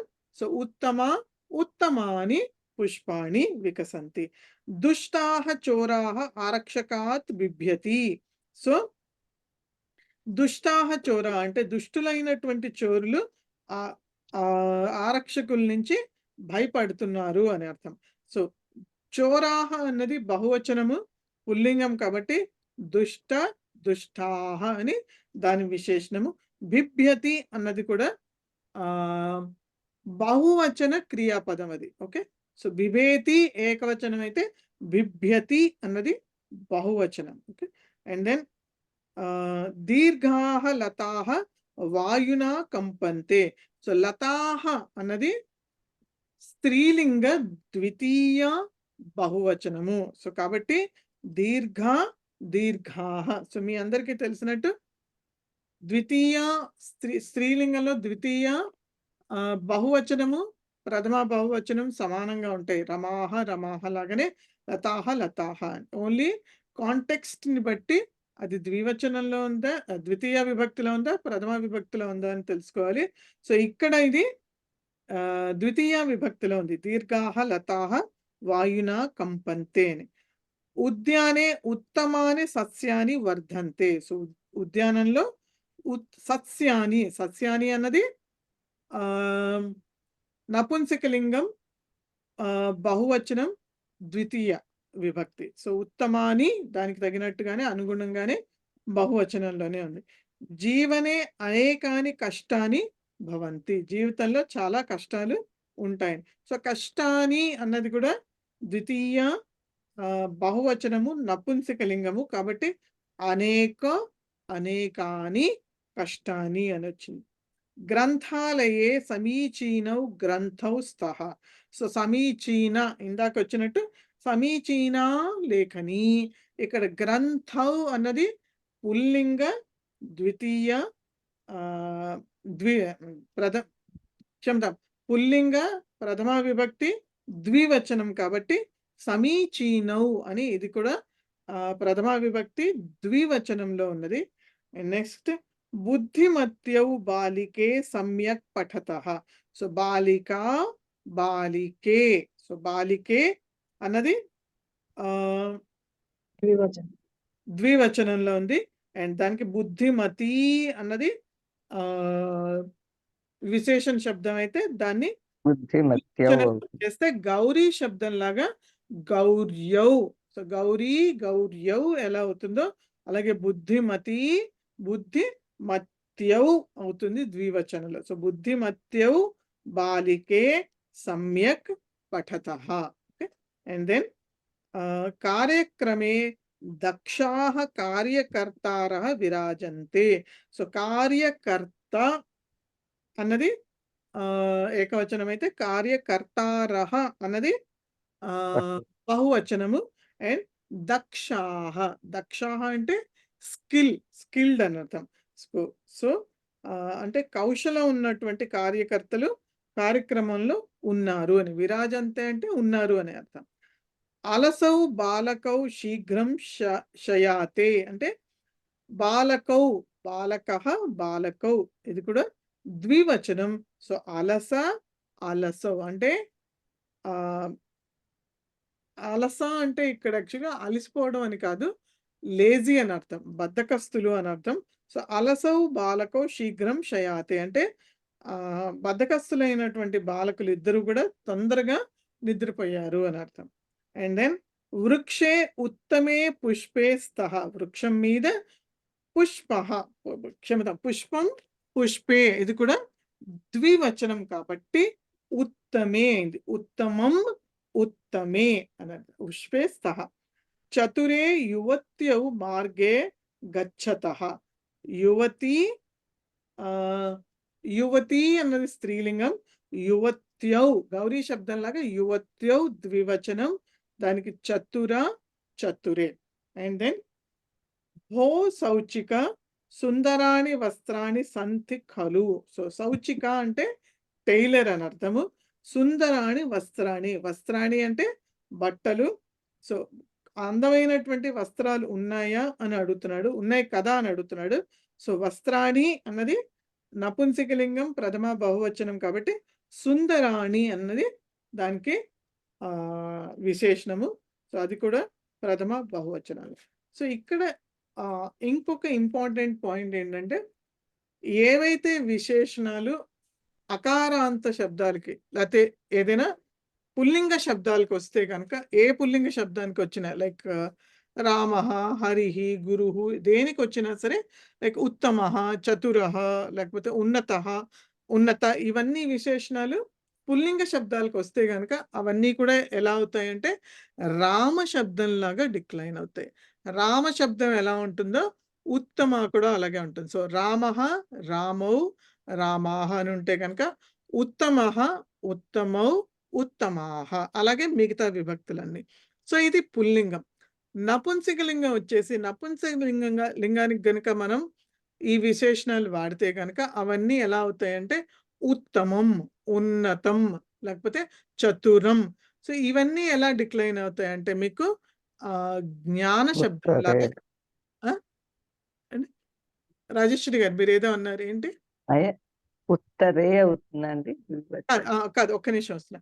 సో ఇది ఉత్తరం చతురం లేకపోతే ఉన్నతం ఇలా అయ్యి జ్ఞాన శబ్దం లాగా ఎలా అయితే జ్ఞాన శబ్దం జ్ఞానం జ్ఞానే జ్ఞానాని అవుతుందో అలాగే ఉత్తమం ఉత్తమే ఉత్తమాని చతురం చతురే చతురాని లేకపోతే ఇందాక చెప్పినట్టుగా సుందరం సుందరే సుందరాణి అవుతుంది. సో మిగతావన్నీ విభక్తులు కూడా దాని ప్రకారం.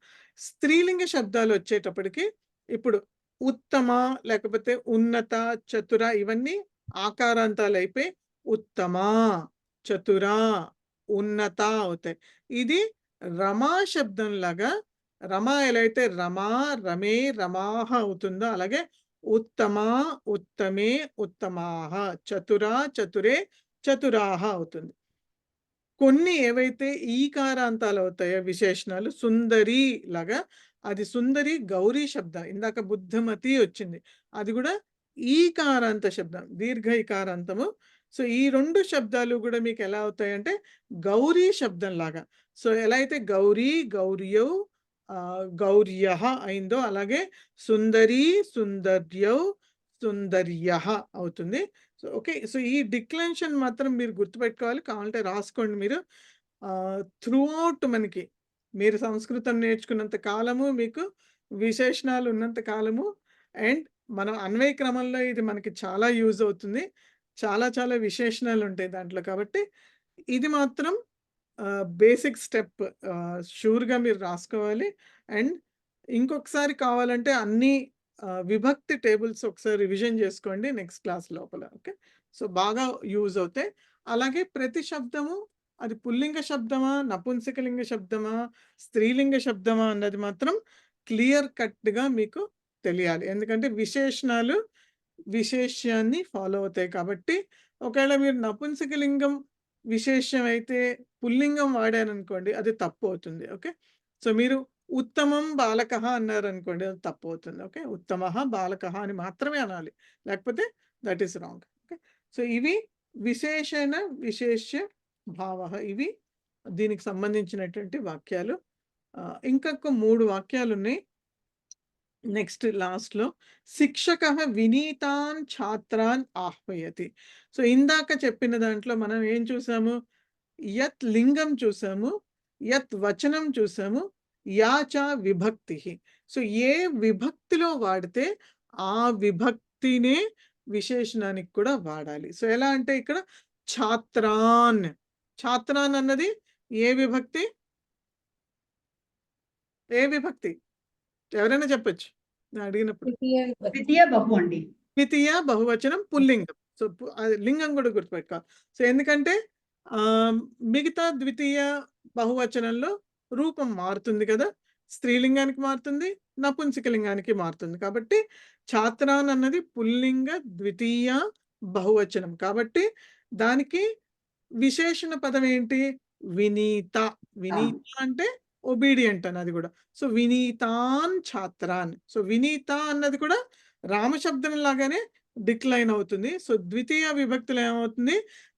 రామశబ్దం అయితే రామం, రామౌ, రామాన్ అవుతుంది. అలాగే ఇది వినీతం, వినీతౌ, వినీతాన్ అవుతుంది. కాబట్టి వినీతాన్ ఛాత్రాన్ ఆహ్వయతి అంటే మనం తెలుగులో ట్రాన్స్లేట్. సో ఒక కాషన్ వర్డ్ ఏంటంటే, నేను ఏదైనా వాక్యాల్ని ట్రాన్స్లేట్ చేసినప్పుడు మీకు ఆ విశేషణం యొక్క రూపాల్ని ఎగ్జాక్ట్లీ ట్రాన్స్లేట్ మనం చేయలేం. తెలుగులో ఏం చెప్తాము? వినీతులైనటువంటి స్టూడెంట్స్ లేకపోతే ఛాత్రల్ని శిక్షకుడు ఆహ్వానించాడు అని. సో మీరు ఆ వినీతాన్ అంటే విశేషణం పదాన్ని ప్రథమాలో ఉన్న, ద్వితీయలో ఉన్న, తృతీయలో ఉన్న తెలుగులో ట్రాన్స్లేట్ చేసినప్పుడు మాత్రం దాన్ని మనం విభక్తి ట్రాన్స్లేట్ చేయలేం. కాబట్టి అది దృష్టిలో ఉంచుకోండి. సంస్కృతంలో ఉన్నది మనం ఫాలో అవుతున్నాం కాబట్టి. ఓకే. సో వినీతాన్ ఛాత్రాన్ ఆహ్వయతి. నెక్స్ట్ సెంటెన్స్ వచ్చి జనాః ఉత్తమేషు జనేషు విశ్వసంతి. అంటే జనాలు ఎవరిలో విశ్వాసాన్ని ఉంచుతారు అంటే ఉత్తమేషు జనేషు. సో జనేషు అన్నది జన శబ్దము, అకారాంత పుల్లింగము, సప్తమి బహువచనం. జనేషు అంటే జనాలలో అని అర్థం. కాబట్టి దానికి జనేషు అన్న దానికి విశేషణం రావాలి అంటే అది కూడా పుల్లింగ సప్తమి బహువచనం అవ్వాలి. సో అదేంటి? ఉత్తమ అన్నటువంటి విశేషణాన్ని సప్తమి బహువచనం ఉత్తమేషు అని చేసుకున్నాం రామశబ్దం లాగానే. సో రామశబ్దంలో సప్తమిలో ఏమవుతుంది మనకి? రామే, రామయోహో, రామేషు అవుతుంది. అలాగే ఉత్తమే, ఉత్తమయోహో అండ్ ఉత్తమేషు అయింది. కాబట్టి సప్తమి బహువచనం తీసుకుని ఉత్తమేషు జనేషు విశ్వసంతి అని చెప్తున్నాం. నెక్స్ట్ ఉదయమానస్య సూర్యస్య కిరణాన్ దృష్ట్వా జనాః హృష్యంతి. హృష్యంతి అంటే సంతోషపడుతున్నారు, ఆహ్లాదం చెందుతున్నారు అని. సో ఉదయమానస్య సూర్యస్య, సో సూర్యుడి యొక్క, సో సూర్యస్య అన్నది షష్ఠి ఏకవచనం, రామస్య లాగా సూర్యస్య అన్నది. సో దానికి విశేషణంగా ఉదయమానః. సో ఉదయమానః అన్నది ఒక విశేషణము. సో ఇది ఒక ప్రత్యయంతో ఏర్పడినటువంటి వర్డ్. సో నెక్స్ట్ లెవెల్లో నేర్చుకుంటారు. బట్ ఉదయమాన అన్నది ఒక విశేషణం అని గుర్తుపెట్టుకోండి. సో ఉదయమాన, సో ఉదయమానః పుల్లింగం అయింది. దాని షష్ఠి వచ్చేసి ఉదయమానస్య రామస్య, సారీ ఉదయమానస్య సూర్యస్య. కిరణాన్ని అంటే ఉదయిస్తూ ఉన్నటువంటి సూర్యుడి యొక్క కిరణాలని చూసి జనాలు సంతోషించారు అని అర్థం.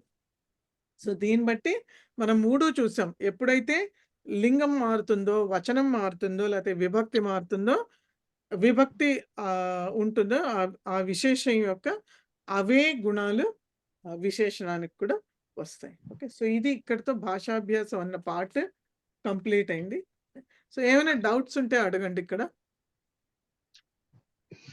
Any doubt? ఇక్కడ 6th పేజీలో మీరు బహువచనాలు చూసాం కదా మ్యామ్ మనం. దాంట్లో 4th తీసుకుంటే వృక్షే ఉత్తమాని పుష్పాణి వికసంతి. ఉత్తమాని పుష్పాణి పుష్పాణి ద్వితీయ విభక్తి ఎలా అయిందంటారు? కాదండి, ద్వితీయ కాదు, క్షమిత, ప్రథమ విభక్తి, ప్రథమానే. ఓకే, ఉత్తమాని పుష్పాన్ని వికసంతి, ప్రథమాని. అలానే 6th లో కూడా కదండి, దీర్ఘాహ లతాహ. ఎస్, అది కూడా సబ్జెక్ట్, ప్రథమ ఏకవచనం, ప్రథమ బహువచనమే అది కూడా. ధన్యవాదాలు. మహోదయ చెప్పండి. నీలః మేఘః చలతి అన్నప్పుడు మనము అడ్జెక్టివ్ కి నౌన్ కి సేమ్ విభక్తి లింగం వచనం చూస్తున్నాము. సపోజ్ మేఘః నీలః అస్తి అన్నప్పుడు ఇప్పుడు కూడా సేమ్ ఫాలో అవ్వాలి అంటే దాని యొక్క విశేషణం చెప్తున్నప్పుడు. ఓకే, సో యాక్చువల్గా మేఘః నీలః అస్తి అన్నది, అక్కడ నీలః అన్నది యాక్చువల్లీ విశేషణం కాదు, దానికి వేరే సంబంధం ఉంది అది. సో విశేషణాలు యూజువల్లీ మనం ఏంటంటే ముందరే పెడతాం. సో మనం అది నేర్చుకోలేదు కాబట్టి దాంట్లోకి వెళ్ళొద్దు. దాన్ని మళ్ళీ దానికి ఓకే, నేను మర్చిపోయాను, దానికి వేరే పేరు ఉందండి. సో అది ఆ సంబంధం వేరు. అంటే మనం ఏంటంటే మేఘం ఉంది, అది నీలంగా ఉంది అని చెప్తున్నాం. కానీ ఇక్కడ మనం ఏం చెప్తున్నాం అంటే మేఘం ఎలా ఉంది, నీలంగా ఉంది. సో చిన్న డిఫరెన్స్ అయితే ఉందండి, వర్డ్ ఇటు అటు అయితే. బట్ ఇప్పుడు మనం నేర్చుకునేది మాత్రం యాడ్జెక్టివ్స్, విశేషణాలు కాబట్టి మనం అది విశేషణం ముందర, విశేషణాలు ఎప్పుడు విశేషానికి ముందరే వాడతాం మనం. ఓకే, సో ఇది విశేషణంగానే తీసుకోవాలి. Okay, right.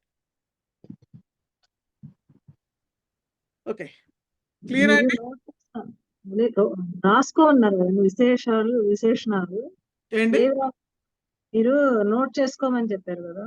అవును, అంటే ఏవి నోట్ చేసుకోవాలి?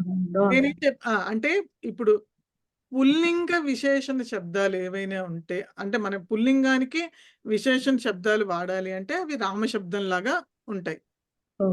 ఓకే, అలాగే స్త్రీలింగానికి వాడాలంటే అది ఆల్మోస్ట్ అన్ని కూడా ఆకారాంతాలే ఉంటాయి కాబట్టి రమా శబ్దం లాగా.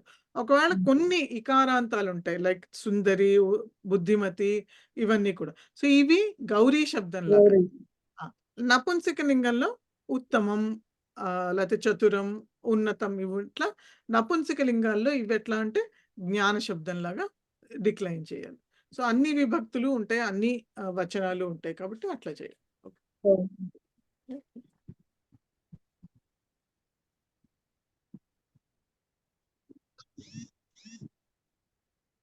సో నెక్స్ట్ వచ్చి థర్డ్ పార్ట్, తృతీయ భాగ చాటుశ్లోక. సో చాటుశ్లోక అంటే విట్టి సేయింగ్స్, అంటే కొంచెం దాంట్లో ఒక వ్యంగ్యం అని చెప్పచ్చు, అట్లా ఇది ఉంటుంది. సో ఫస్ట్ వచ్చేసి ఏంటంటే యస్య షష్ఠీ చతుర్థీ చ విహస్య చ విహాయ చ యస్యాహం చ ద్వితీయా స్యాత్ ద్వితీయా స్యామహం కథం. సో ఇంకొకసారి చదువుతా, పునః ఏకవారం వదామి. యస్య షష్ఠీ చతుర్థీ చ విహస్య చ విహాయ చ యస్యాహం చ ద్వితీయా స్యాత్ ద్వితీయా స్యామహం కథం అని. సో దీనికి పూర్వపీఠిక ఏంటంటే, ఒక పెళ్లి కుమార్తె ఉంది. ఆమె సంస్కృతంలో చాలా పండితురాలు. అంటే సంస్కృతం వచ్చినటువంటి ఆమె, బాగా వచ్చినటువంటి ఆమె. సో ఆమెకి పెళ్లి చూపులు చూస్తున్నారు. ఆ పెళ్లి చూపులు చూసినప్పుడు వచ్చేటటువంటి వరుడు ఎలాంటి వాడు అంటే, ఆ వరుడికి ఒక్క రామశబ్దం మాత్రమే వచ్చు. సో అతనికి ఏమొచ్చు? ఒక్క రామశబ్దం మాత్రమే వచ్చు. సో ఈమె అడిగే ప్రశ్నలకి అతను ఎలాంటి జవాబు చెప్తున్నాడు అన్నదే ఈ చాటు శ్లోకం యొక్క తాత్పర్యం, అర్థం. సో ఏమంటున్నాడు? ఏం అడిగింది ఆమె? ఇతను ఏమంటున్నాడు అంటే, ఆమె విహస్య అన్నటువంటి శబ్దము ఏ శబ్దము అని అడిగింది. సో విహస్య అంటే ఏ శబ్దము? ఒకవేళ రామ శబ్దమే తెలిస్తే గనక ఏ శబ్దం అయింది అది? ఎన్నో విభక్తి? షష్ఠీ విభక్తి. ఏం చెప్తున్నాడు అండి? షష్ఠీ ఏకవచనం అవుతుంది. ఏకవచనం అయింది. కరెక్ట్. షష్ఠీ ఏకవచనం. సో ఏమంటున్నాడు? యస్య షష్ఠీ విహస్య. సో ఎవరికైతే విహస్య అన్నటువంటి పదము షష్ఠీ విభక్తి అయిందో, అలాగే విహాయ. సో విహాయ అన్నది రామశబ్దం తెలిసిన వాళ్ళకి ఏ విభక్తి అది? చతుర్థి. ఏ విభక్తి అండి? రామాయ లాగా తృతీయ ఏకవచనం అనుకుంటున్నా. చతుర్థి ఏకవచనం. తృతీయ రామేణ అవుతుంది, చతుర్థి ఏకవచనం. సో సో యస్య షష్ఠీ విహస్య అంటే విహస్య అన్న పదం అతనికి షష్ఠీ విభక్తి అయింది. విహాయ అన్నటువంటి పదం ఏదైతే ఉందో అది అతనికి చతుర్థి విభక్తి అయింది. కానీ యాక్చువల్గా విహస్య విహాయ ఏం పదాలు? విహస్య అంటే ఏంటది? హా ధాతువు స్మైల్డ్, హ్యావింగ్ స్మైల్డ్ అని అర్థము.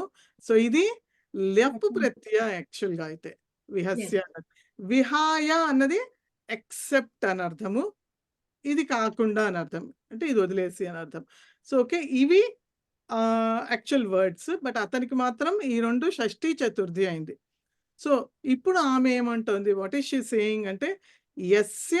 సో ఇక్కడ మనకి పద విభాగం ఉందండి, ఒక్కసారి నోట్ చేసుకోండి. యస్య అహం అంటే యస్య అహం, యస్య అహం చ ద్వితీయ స్యాత్ అంటే ఎవరికైతే, ఇప్పుడు అహం అన్న పదం అడిగింది ఆమె. సో అహం అన్న పదం అడిగితే, సో అహం రామశబ్దంలో ఎక్కడ విభక్తిలో కనిపిస్తుంది మనకి? ద్వితీయ ఏకవచనంలో రామం లాగా కనిపిస్తుంది కదా అహం అన్నది. సో ఎవరికైతే అహం అన్న శబ్దము ద్వితీయ విభక్తి అయిందో, సో ఈ మూడు వర్డ్స్ ని చెప్పింది ఆమె. ఒకటి విహస్య, విహాయ అండ్ అహం. మూడు అడిగితే ఒకటి షష్ఠి చెప్పాడు, ఇంకోటి చతుర్థి చెప్పాడు, ఇంకోటి ద్వితీయ చెప్పాడు. సో అలా అంతే జ్ఞానం ఉన్న అతనికి స్యాత్ అంటే ఉంది. విధిలింగ లకారంలో ఇప్పుడు మనం నేర్చుకోబోయేటటువంటి లకారంలో స్యాత్ అని వస్తుంది. అస్ ధాతుకి ఇది ప్రథమ ఏకవచనం స్యాత్. ఎవరికైతే ఇలా ఉన్నదో ద్వితీయ శ్యామ్ అహం కథం. ఇక్కడ శ్యామ్ అహంలో కూడా మళ్ళీ పద విభాగము శ్యామ్ అహం అని అర్థం. సో ద్వితీయ అంటే యాక్చువల్గా దీనికి అర్థం, ఇంకో అర్థం ఏంటంటే భార్యని కూడా ద్వితీయ అంటారు. సో ఇలాంటి జ్ఞానం ఉన్న అతనికి నేను భార్యగా ఎలా ఉంటాను, కథం ఎలా ఉంటాను. సో ఈ జ్ఞానం, ఇంత కూడా జ్ఞానం లేని వాడికి నేను ఎలా భార్యగా ఉంటాను అని అడుగుతాను. సో ఇది ఒక చాటు శ్లోకం అండి. విభక్తులు సరిగ్గా తెలియలేదు భార్య. అవును, ఆమెమో పండితురాలు, అతనికేమో రామశబ్దం తప్ప ఇంకేం తెలియదు కాబట్టి అటువంటి అతనికి నేను ద్వితీయం ఎలా అవుతాను అని అడుగుతాను. విహస్య అంటే మీనింగ్ ఏంటి మహోదయ? విహస్య అంటే హ్యావింగ్ స్మైల్డ్, నవ్వి అని అర్థం. మన ఏదైతే పఠిత్వా గత్వా అట్లా అంటామో అది విహస్య అంటే నవ్విన తర్వాత అని అర్థం, నవ్వి అని అర్థం. సో లెప్ ప్రత్యంత అది.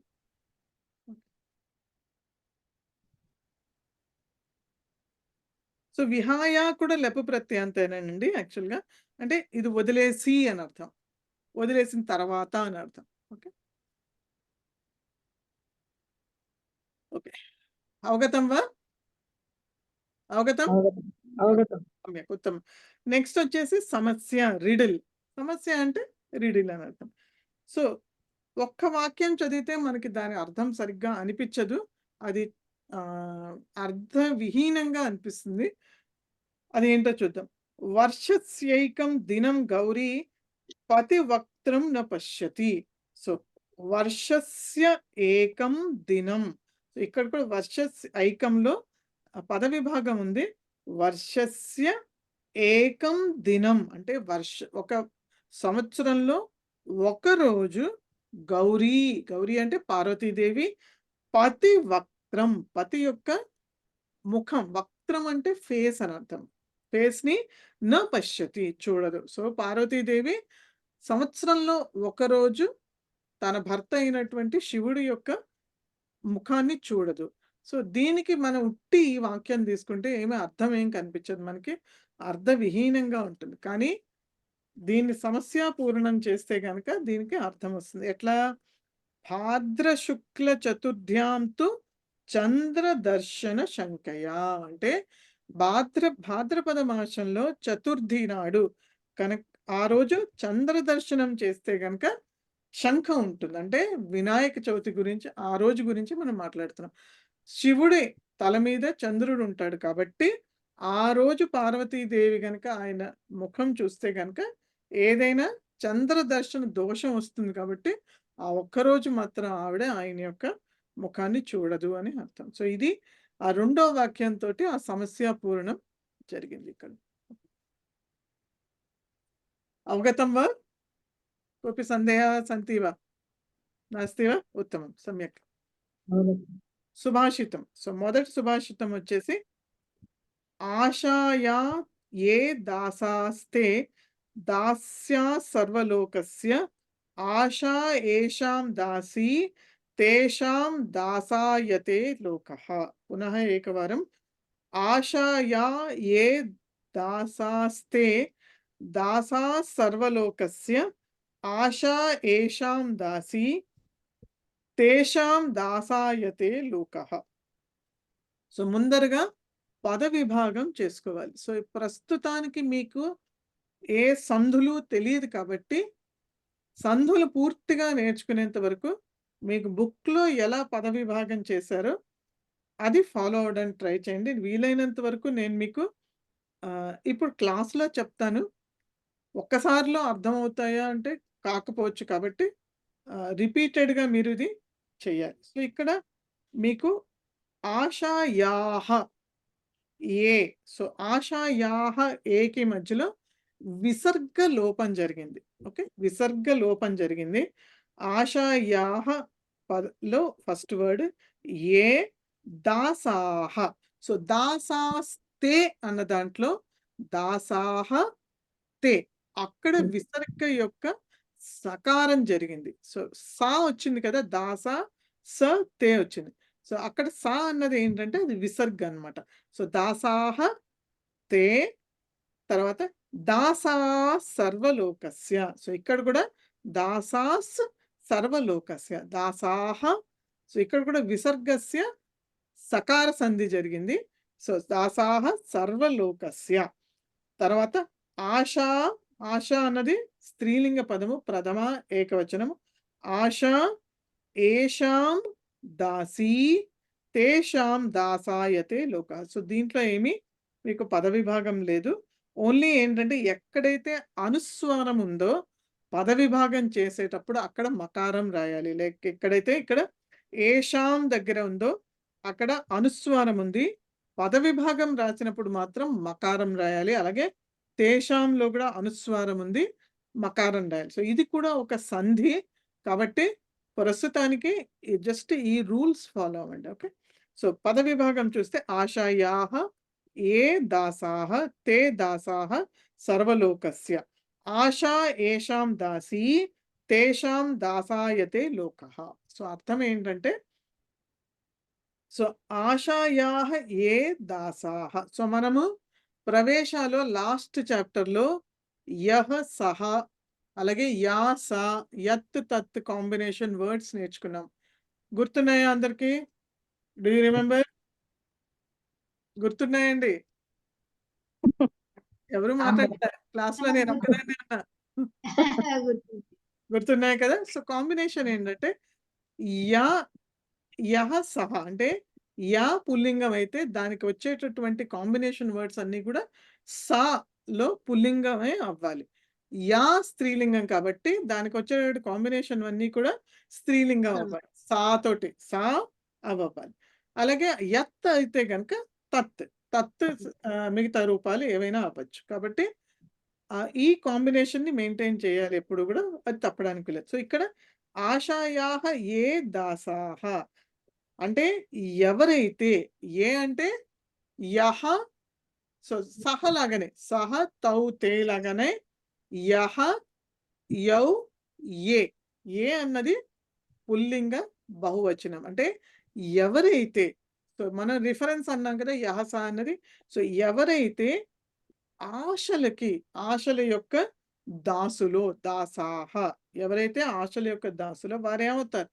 తే వారు, దాసాహ సర్వలోకస్య అంటే సర్వలోకానికి వాళ్ళు దాసులు. అంటే ఎవరైనా కనుక ఈ ఆశలకి ప్రలోభపడి ఉండిపోతే కనుక వారు వారి ఆశల్ని తీర్చుకోవడానికి ఈ లోకం మొత్తంలో ఎవరేం చెప్తే ఆ పని చేస్తారు, ఎవరు ఎలా అంటే అలా వింటారు, లేకపోతే మొత్తం లోకానికి ఆధీనం అయిపోతారు. వాళ్ళు సర్వలోకస్య దాసాహ. నెక్స్ట్ ఏం చెప్తున్నాడు?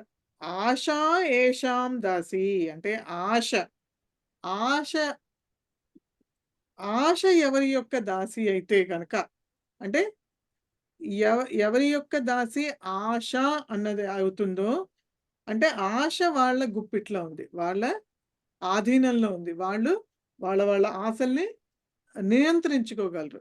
ఎవరికైతే ఆశ వాళ్ళ నియంత్రణలో ఉంటుందో వాళ్ళకేమవుతుంది? తేషాం లోకః దాసాయతే, ఈ లోకం మొత్తం వాళ్ళకి దాసి అవుతుంది అని అర్థం. వాళ్ళకి దాసిలాగా అవుతుంది అని. యాక్ట్స్ లైక్ ఏ దాసి. దాసాయతే అంటే దాసిలాగా అయిపోతుంది అని అర్థం. ఓకే. సో సో తాత్పర్యం వచ్చి ఇంగ్లీష్లో ఉంది నా దాంట్లో, నేను ఇంగ్లీష్ చదువుతాను, తెలుగు కూడా చెప్తా. Those who are the slaves of desire are slaves of the entire world. So ఎవరైతే ఆశకి లోబడిపోతారో, ఆశ అధీనంలోకి వెళ్ళిపోతారో, వాళ్ళ నియంత్రణని తప్పిపోతారో వాళ్ళు ఈ లోకం యొక్క దాసులు అయిపోతారు. కానీ ఎవరికైతే వాళ్ళ ఆశ వాళ్ళ అదుపులో ఉండి వారికి దాసిగా ఉంటుందో వాళ్ళకి ఏమవుతుందంటే ఈ లోకం మొత్తం వాళ్ళకి దాసి అయిపోతుంది. వాళ్ళు ఎలా అనుకుంటే వాళ్ళు అలా చేయగలుగుతారు.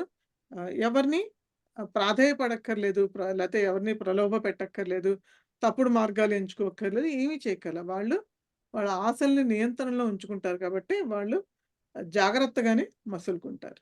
సో ఇది మొదటి సుభాషితం యొక్క అర్థం. ఓకే, అవగతమ్మా? కోపి సందేహ సంతి వా? ఏమైనా డౌట్స్ ఉంటే అడగచ్చు. రైట్.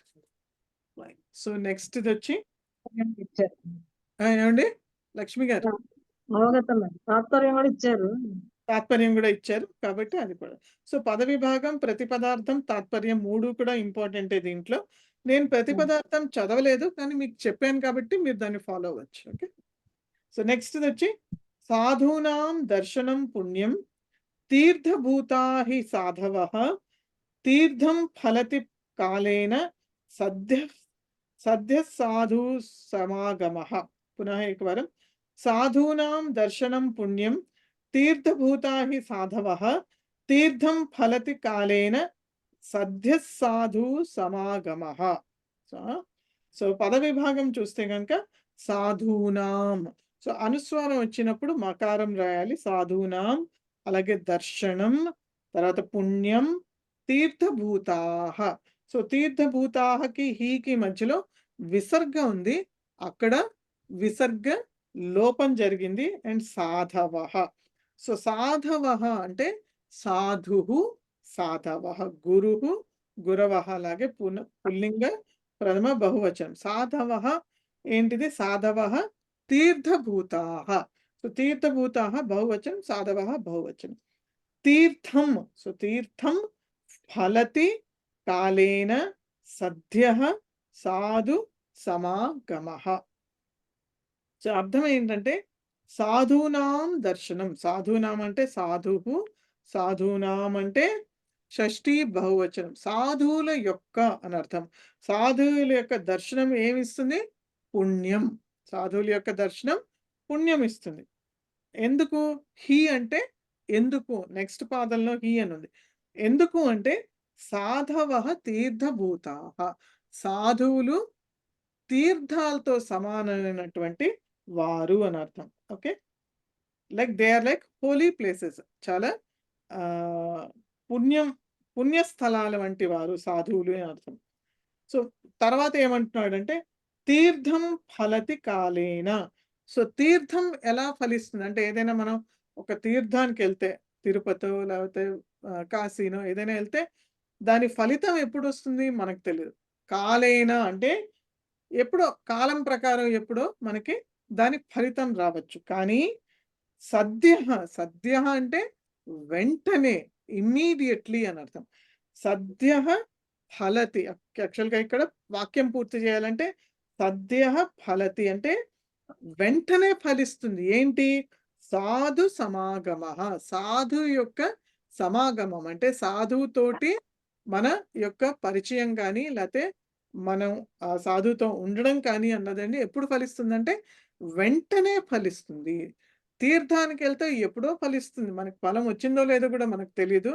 కానీ సాధువులు మంచివారితోటి కనుక మనం సాంగత్యం చేస్తే కనుక దాని యొక్క ఫలితం ఏదైతే ఉంటుందో అది మనకి వెంటనే కనిపిస్తుంది. వాళ్ళు చెప్పే మంచి మాటల వలనో లేకపోతే వాళ్ళ యొక్క ఆచరణ వలనో దేని వలనైనా సరే మనకి దాని యొక్క ప్రభావం వెంటనే ఉంటుంది మన మీద అని చెప్తున్నాడు సుభాషిత్. ఓకే, సో తాత్పర్యం వచ్చేసి people go on a pilgrimage for it's considered holy. Okay, so okay ఇంగ్లీష్లో చదవను, అందరు తెలుగే కాబట్టి ఎవరైనా తెలుగు చదవండి. నన్ను చదవమంటారండి? చదవండి. తాత్పర్యము: లోకంలో తీర్థక్షేత్రాల దర్శనం పుణ్యప్రదమైనదని ప్రజలు భావిస్తూ ఉంటారు. అందుకే తీర్థయాత్రలు ఈ దేశంలో అనూచానంగా జరుగుతున్నాయి. సజ్జనుల దర్శనం కూడా తీర్థక్షేత్రము లాంటిదే లేదా దానికంటే మిన్నయైనది అని చెప్పినా తప్పులేదు. ఎందుకంటే తీర్థక్షేత్ర దర్శనం చేసుకుంటే కలిగే పుణ్యఫలం తరువాత ఎప్పుడో ముందు జన్మలోనో దొరుకుతుంది. కానీ సజ్జనుల దర్శనం వలన కలిగే పుణ్యఫలం వెంటనే దొరుకుతుంది. ఆ కారణంగా తీర్థక్షేత్రము కంటే సజ్జనులే శ్రేష్ఠులు కదా. ఓకే, సమ్యక్, ఉత్తమం. ఓకే, సో ఇది దాని తాత్పర్యం. ఓకే, అనూచానం అంటే ఏంటండి? అనూచానంగా అంటే అలవాటు. ఒకసారి మళ్ళీ చదవండి తెలుగు. అనూచానం అనూచానంగా జరుగుతుంది అంటే ఎప్పటి నుంచో అలవాటుగా. ఏమో నేను చూసి చెప్పాలి, ఒకసారి తెలుగు పుస్తకం చూసి చెప్తానండి తర్వాత నెక్స్ట్ క్లాస్లో. ఓకే, సో నెక్స్ట్ వచ్చి పద సంగ్రహ. సో పద సంగ్రహాలు నేను చెప్పినట్టుగా సో ఇది ఎలా ఉంటుందంటే మొదట్లో ధాతువు ఇస్తారు, ధాతు రూపం ఉంటుంది. ధాతు రూపం ఇచ్చిన తర్వాత దాని మిగతా రూపాలు మనకి ఇవ్వడం జరుగుతుంది. సో ఫస్ట్ ఇక్కడ ఇచ్చిన ఎగ్జాంపుల్లో ధాతువు పఠ్ ధాతువు. ఓకే, పఠ్ ధాతువుకి పఠతి అన్నది మనందరికీ తెలుసు. పఠతి అంటే ఏంటి? ఏ రూపం అది? లట్లకారు ప్రథమ పురుష ఏకవచనం. ఉత్తమం, సమ్యక్. సో లట్లకారం అంటే వర్తమాన కాలము ప్రథమ పురుష ఏకవచన రూపం అది. నెక్స్ట్ తర్వాత చెప్తాను. థర్డ్ వచ్చి పఠిష్యతి. ఏ రూపం? భవిష్యత్ కాలం. ప్రథమ ఏకవచనం అది కూడా. ఓకే, ప్రథమ ఏకవచనం. సో పఠిష్యతి, సో పఠతి పఠిష్యతి ఈ రెండు మనకి తెలిసినవే. మిగతా కొన్ని మనకి లాస్ట్ లో తెలుసు, రెండోది మనకి తెలియదు. సో రెండోది పఠ్యతే. సో పఠ్యతే అన్నది ఇది కర్మణి ప్రయోగం. సో కర్మణి ప్రయోగం మనం ఇంకా నేర్చుకోలేదు, నెక్స్ట్ ఫ్యూ లెసన్స్ లో వస్తుంది మనకి. సో కర్మణి ప్రయోగం అంటే ఏంటంటే passive voice. So passive voice అన్న ఇంగ్లీష్లో ఏదంట అంటామో అది కర్మణి ప్రయోగం. సో ముందరగా మనం తెలుసుకోవాల్సింది ఏంటంటే ప్రయోగాలు మూడు రకాలైన త్రయ ప్రయోగా సంతి. కర్తరి, కర్మణి, భావే ప్రయోగం. సో ఈ 3 ప్రయోగాల్లో కర్తరి మనం ఆల్రెడీ నేర్చుకున్నాం. సో కర్తరి ప్రయోగంలో ఏమవుతుందంటే కర్త సబ్జెక్ట్ అన్నది ఏదైతే ఉందో అది ప్రథమ విభక్తిలో ఉంటుంది. కర్మపదం ఆబ్జెక్ట్ ఏదైతే ఉంటుందో అది ద్వితీయ విభక్తిలో ఉంటుంది. క్రియాపదం ఎప్పుడు కూడా సబ్జెక్ట్ ని ఫాలో అవుతుంది. అంటే ప్రథమ విభక్తిలో ఉన్నటువంటి కర్త ఏదైతే ఉందో దాని ప్రకారంగా క్రియ ఉంటుంది. సో ఇది కర్తరి ప్రయోగం. కర్మణి, భావే ప్రయోగాలు 2 ఎప్పుడు వాడతాము మనం అంటే, సో ముఖ్యంగా బేసికలీ ఏంటంటే ఈ ధాతువుల్ని మనం 2గా విభజించాం. సకర్మక క్రియ, అకర్మక క్రియ అని ప్రవేశాల లెవెల్లో చెప్పుకున్నాం. సో సకర్మక క్రియ అంటే ఏంటి, అకర్మక క్రియ అంటే ఏంటి? సకర్మక క్రియ అంటే ఏంటి? కారణభూతంగా ఉండే సకర్మక క్రియ. ఓకే, ఇంకా ఉన్నది క్రియ ఉన్నది అని చెప్పగలిగినది. ఎవరు దేనిని ప్రశ్నించినప్పుడు వచ్చే సమాధానం సకర్మ. ఓకే, బట్ ఏంటి పదం ఏంటది? వచ్చేటటువంటి వర్డ్ ని ఏమంటారు మనం? ద్వితీయ విభక్తిలో ఉంటుంది. బట్ ఏంటది? ద్వితీయ కర్మపదం అండి, కర్మపదం. సమ్యక్ ఆ వర్డ్ చూస్తున్నా, కర్మపదం. సో దేనికైతే ఏ క్రియాపదానికైతే కర్మపదం ఉంటుందో అవి సకర్మక క్రియలు. ఆ సకర్మక క్రియలు ఓకే, అది కర్మపదం ఉన్నటువంటి సకర్మక. దేనికైతే కర్మపదం ఉండదో అవి అకర్మక క్రియలు అవి. సో సకర్మక క్రియల్ని గనక మనం ప్యాసివ్ వాయిస్ లో వాడితే కనుక అది కర్తరి ప్రయోగం. అంటే ప్యాసివ్ వాయిస్ లో ట్రాన్సిటివ్ వర్బ్స్ ఏవైతే ఉన్నాయో అవి వాడేవి మనం కర్మణి ప్రయోగం. అకర్మక క్రియలు ఉన్నటువంటివి ఏవైతే ఉన్నాయో అవి వాడేవి మనం భావే ప్రయోగం. సో ఇంతవరకు ఈ డివిజన్ నేర్చుకోండి చాలు. సో కర్మణి ప్రయోగంలో ఏమవుతుంది, వాట్ బేసికలీ హ్యాపెన్స్ అంటే కర్తరిలో ప్రథమ, ద్వితీయ క్రియాపదం ప్రథమాన్ని ఫాలో అవుతుంది అని నేర్చుకున్నాం కదా. సో కర్మణి ప్రయోగంలో ఏమవుతుందంటే ఏదైతే కర్మ ఉన్నదో, ఆబ్జెక్ట్ ఉన్నదో అది ప్రథమ విభక్తిలోకి వస్తుంది. కర్మ అన్నది ప్రథమ విభక్తిలోకి వస్తుంది. కర్త అన్నది తృతీయ విభక్తిలోకి వెళ్తుంది. క్రియాపదం ఏదైతే ఉందో అది మీకు కర్మని ఫాలో అవుతుంది. ఎందుకంటే ఇప్పుడు కర్మ ప్రథమ విభక్తిలోకి వచ్చేసింది కదా. సో కాబట్టి క్రియాపదం ఏదైతే ఉందో అది కర్మని ఫాలో అవుతుంది. సో ఎలా అయితే ఇక్కడ యాక్చువల్గా ఛాత్రేణ పఠ్యతే అని కింద వాక్యం ఉంది. సో ఛాత్రేణ పఠ్యతే అంటే ఆ విద్యార్థి చేత చదవబడింది. ఏం చదవబడిందో ఇవ్వలేదు, కానీ ఒకవేళ కనుక ఇదే వాక్యము ఛాత్రః పాఠం పఠతి అని కర్తరి ప్రయోగంలో ఉంటే కనుక వినండి అందరూ కూడా. Very important concept. చాలా కర్మణి ప్రయోగం మొత్తం, ఈ బుక్ మొత్తం కర్మణి ప్రయోగమే ఉంది కాబట్టి. సో ఛాత్రః పాఠం పఠతి అని కర్తరి ప్రయోగంలో ఉంది. సో ఛాత్రః ప్రథమ విభక్తి, పాఠం ద్వితీయ విభక్తి, పఠతి అన్నది ఛాత్రని ఫాలో అవుతుంది ప్రథమ విభక్తి. సో ఇదే కనుక కర్మణి ప్రయోగంలోకి మారిస్తే ఏం చేస్తున్నామంటే ఛాత్రః అన్నదాన్ని తృతీయ విభక్తి చేస్తున్నాం. ఏమవుతుంది తృతీయ విభక్తి?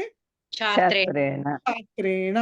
పాఠం అన్నది ప్రథమ విభక్తిలోకి రావాలి. సో ఏమవుతుంది అప్పుడు అది? పాఠః. సో ఛాత్రేణ పాఠః పఠతి అన్నది ఏదైతే ఉందో అది కర్మణి అవుతుంది. సో అది ప్రాసెస్ ఉంది మళ్ళీ దానికి, అది ఎట్లా అవుతుందని. సో ఆ క్రియ అవుతుంది పఠ్యతే అవుతుంది. సో ఇక్కడ ఏమవుతుంది? ఛాత్రేణ పాఠః పఠ్యతే అని అవుతుంది. సో పఠ్యతే అన్నది. సో మళ్ళీ ఇప్పుడు ఏంటంటే పఠతి వర్తమాన కాల కర్తరి ప్రథమ ఏకవచనం అయితే పఠ్యతే అన్నది కర్మణి లట్లకార ప్రథమ ఏకవచనం. సో కర్మణిలో కూడా వెళ్ళిన తర్వాత ఏమవుతుందంటే అన్ని లకారాలు మళ్ళీ ఉంటాయి. మళ్ళీ మనం ఏవైతే 10 లకారాలు నేర్చుకున్నామో అన్ని లకార రూపాలు దానికి ఉంటాయి. మనం కొన్నే నేర్చుకుంటాం ఈ బుక్ లో, అన్ని నేర్చుకోము. బట్ ఫర్ ఇన్ఫర్మేషన్ మీకు తెలియాలి కాబట్టి అన్ని లకారాలు ఉంటాయి. కానీ ఎప్పుడైతే మీకు పఠతి నుంచి కర్మణికి వెళ్తుందో అప్పుడు అది ఆత్మనే పదే రూపం తీసుకుంటుంది. ఎలా అయితే మీకు పతే అని ఉందో అలాగే పఠ్యతే అవుతుంది అది. ఓకే, సో ఇది దీని కర్మణి యొక్క బ్యాక్గ్రౌండ్. మళ్ళీ మన లెసన్లోకి వెళ్ళినప్పుడు మళ్ళీ రిపీట్ చేస్తాను, మళ్ళీ చెప్తాను. ఓకే, సో పఠ్యతే అన్నది ప్రస్తుతానికి మీరు తెలుసుకోవాల్సింది ఏంటంటే ఇది కర్మణి ప్రయోగము, లట్లకారము, ప్రథమ ఏకవచనం అని తెలుసుకోవాలి. ఓకే, నెక్స్ట్ 3 పదాలు అయిపోయినాయి కదా, పఠతి, పఠ్యతే, పఠిష్యతి అయిపోయింది.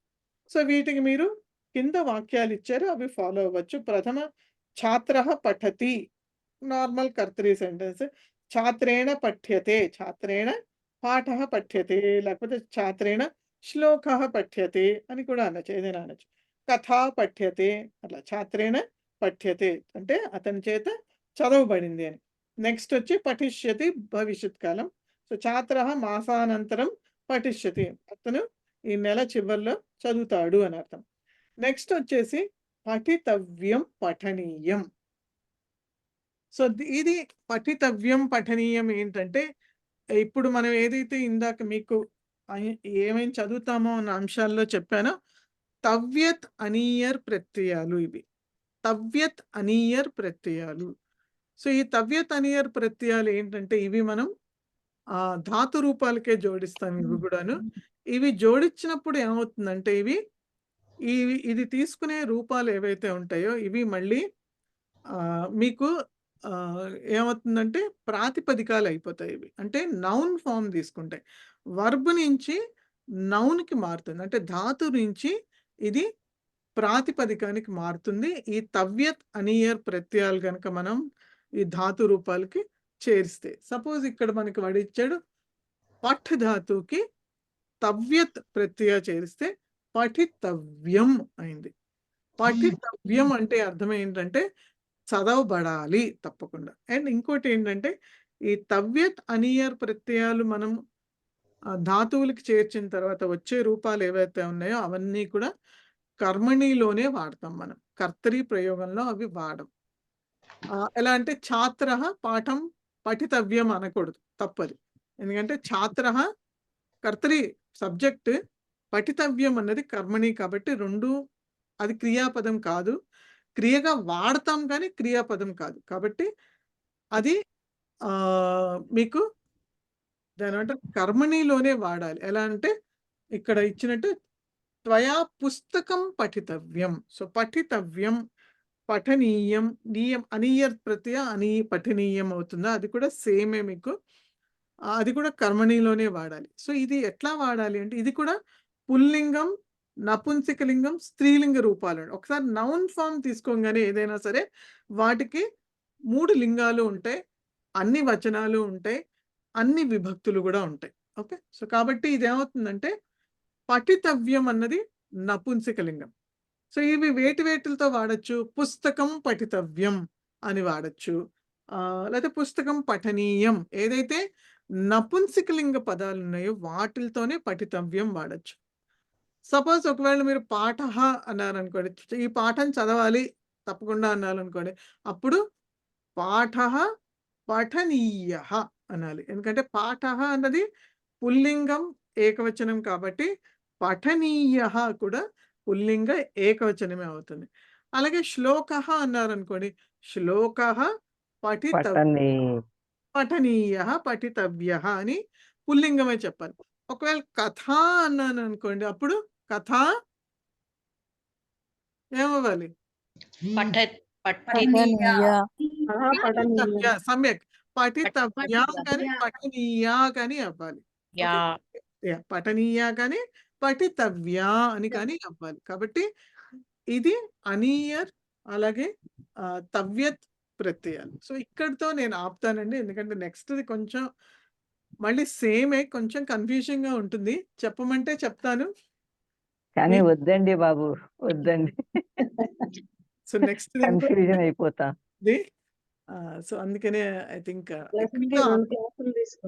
అండి మళ్ళీ ట్యూస్డే కూడా ఉన్నట్టుంది ఈసారి 2 క్లాసులు. బుక్ వస్తేనే చదువుకోగలం మేడం, బుక్ కూడా లేదు. అందుకనే ఆపాను. నేను మీకు PDF పంపుతాను హిమబిందు. ఓకే, పంపించండి. మీరు ఏం చేయాలి అంటే ఈ వాక్యాలు అర్థం చేసుకోవాలి, వాటికి మీ ఓన్ వాక్యాలు రాయాలి. మీ ఓన్ వాక్యాలు రాస్తే కనుక మేడం అదే ప్రాబ్లం మేడం. వెంటనే అర్థమైపోతుంది. ఇంగ్లీష్ లో గానీ తెలుగులో గానీ వచ్చేస్తుంది కానీ చదివితే అర్థమైపోతుంది. అర్థం తెలుస్తుంది కానీ ప్రయోగం మాత్రం రావట్లేదు. కానీ మీరు రాయాలండి, రాస్తేనే ప్రయోగం అర్థమవుతుంది, లేకపోతే అర్థం కాదు. You have to right it. రాయాలి, రాస్తేనే అర్థమవుతుంది. అంటే రాయడం అంటే ఎలా రాయమంటారు మహోదయే? న్యూ చూడండి, ఇప్పుడు ఛాత్ర పఠతి అన్నది. సో పఠతి అన్నది క్రియాపదం తెలుసు. ఇంకోటి తీసుకోండి. ఇప్పుడు నెక్స్ట్ చాప్టర్ లో వేరే అదే ఉన్నట్టు. సొంత వాక్యాల్లో ప్రయోగించడం. సో ఇదే చాప్టర్ లో ఇంకా ఉంది, గమ్ ధాతు ఉంది, గచ్చతి. సో బాలకః గచ్చతి, గమ్యతే, బాలకేన గమ్యతే. అలాగే గమిష్యతి, బాలకః మాసాంతరం గమిష్యతి. సో మీరు ఏం మార్చక్కర్లా, జస్ట్ మీరు బేసిక్ గా కొన్ని వర్డ్స్ మార్చుకుని మీనింగ్ అలాగే ఉంచుకోవాలి. అలాగే గంతవ్యం, సో మందిరం గంతవ్యం. సో గంతవ్యం అనేది నపుంసకలింగం కాబట్టి దానికి వచ్చేటటువంటి ఏదైతే కర్మపదం ఉండాలో అది ప్రథమాలో ఉండాలి కదా, నపుంసకలింగమే ఉండాలి. సో కాబట్టి నపుంసకలింగంలో మీకు ఏముంటుంది, మందిరం మిత్రం గంతవ్యం. అండి మిత్రం గంతవ్యం. మిత్రం గంతవ్యం అనొచ్చండి. అండి మిత్రేణ గంతవ్యం అనొచ్చండి. మిత్రేణ గంతవ్యం అనొచ్చు, మిత్రం గంతవ్యం కాదు. ఎందుకంటే మిత్రుడు అంటే ఏదైనా గుడి వెళ్ళబడాలి అని చెప్పాలి. సో అట్లా ఏదైనా చెప్పాలి. సో నపుంసకలింగంలో ఏదైనా వర్డ్ ఉంటే దాంతో వాడాలి. గమనీయం కూడా సేమే. సో ఇట్లా మార్చుకుంటూ వెళ్ళొచ్చు. నెక్స్ట్ పాధాతు, పిబతి పీయతే పాస్యతి. సో పిబతి అంటే బాలకః క్షీరం పిబతి. అలాగే క్షీరం పీయతే. క్షీరం రెండిట్లోనూ ఒకటే కదా, నపుంసకలింగం కాబట్టి ప్రథమ ద్వితీయాలో సేమ్ కాబట్టి ప్రథమాలో క్షీరం పీయతే, పాస్యతి భవిష్యత్ కాలం. ఓకే, సో అట్లా రైట్.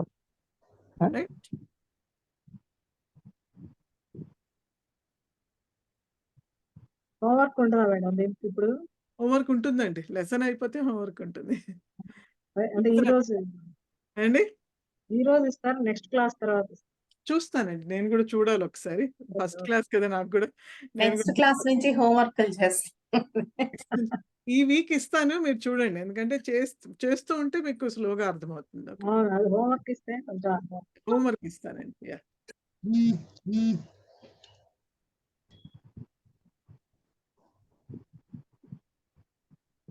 ఓకే.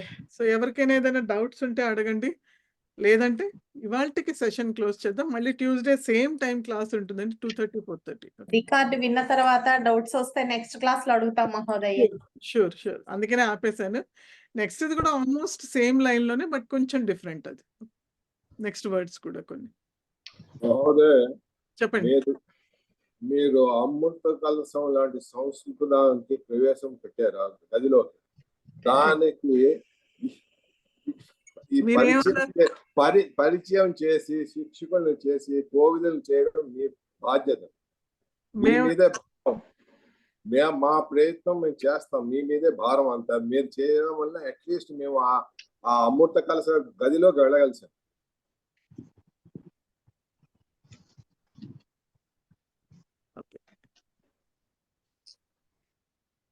మహోదయ, నేను ఏదో చూస్తున్నాను. నేను మీ మాట పూర్తిగా వినలేదు. నేను అమృత కలశం లాంటి సంస్కృతం పెట్టే గదిలోకి మనం ప్రవేశం పెట్టారు. అలా అంటారా? ఓకే. దానికి ఇప్పుడు పరిచయం చేసి శిక్ష బాగా చేసి కోవిదులు చేసే భారం అంతా మీ మీదే. కానీ మనం నేర్చుకుంటేనే కదా అంత. అదే కృషి మాత్రం మీరే చేయాలి. అదే కృషి మనదే కదా. మీకు ఎలా చేతులు కాళ్ళు నిచ్చిన ఎక్కడానికి నిచ్చెన చూపట్టాలి కదా మనకి. ఈత మీరే చెయ్యాలి, మీరే కొట్టాలి. నేను ఈదలేను కదా మీ బదులు. సాగరం తరణీయం, మనసా సతతం సాగరం కూడా తరణీయం. అవును, కరెక్ట్. ఒక్క నిమిషం అండి, నా దగ్గర యాక్చువల్లీ మౌస్ లేదు ఇవాళ, అందుకే నాకు కొంచెం కష్టం అవుతుంది ఇది.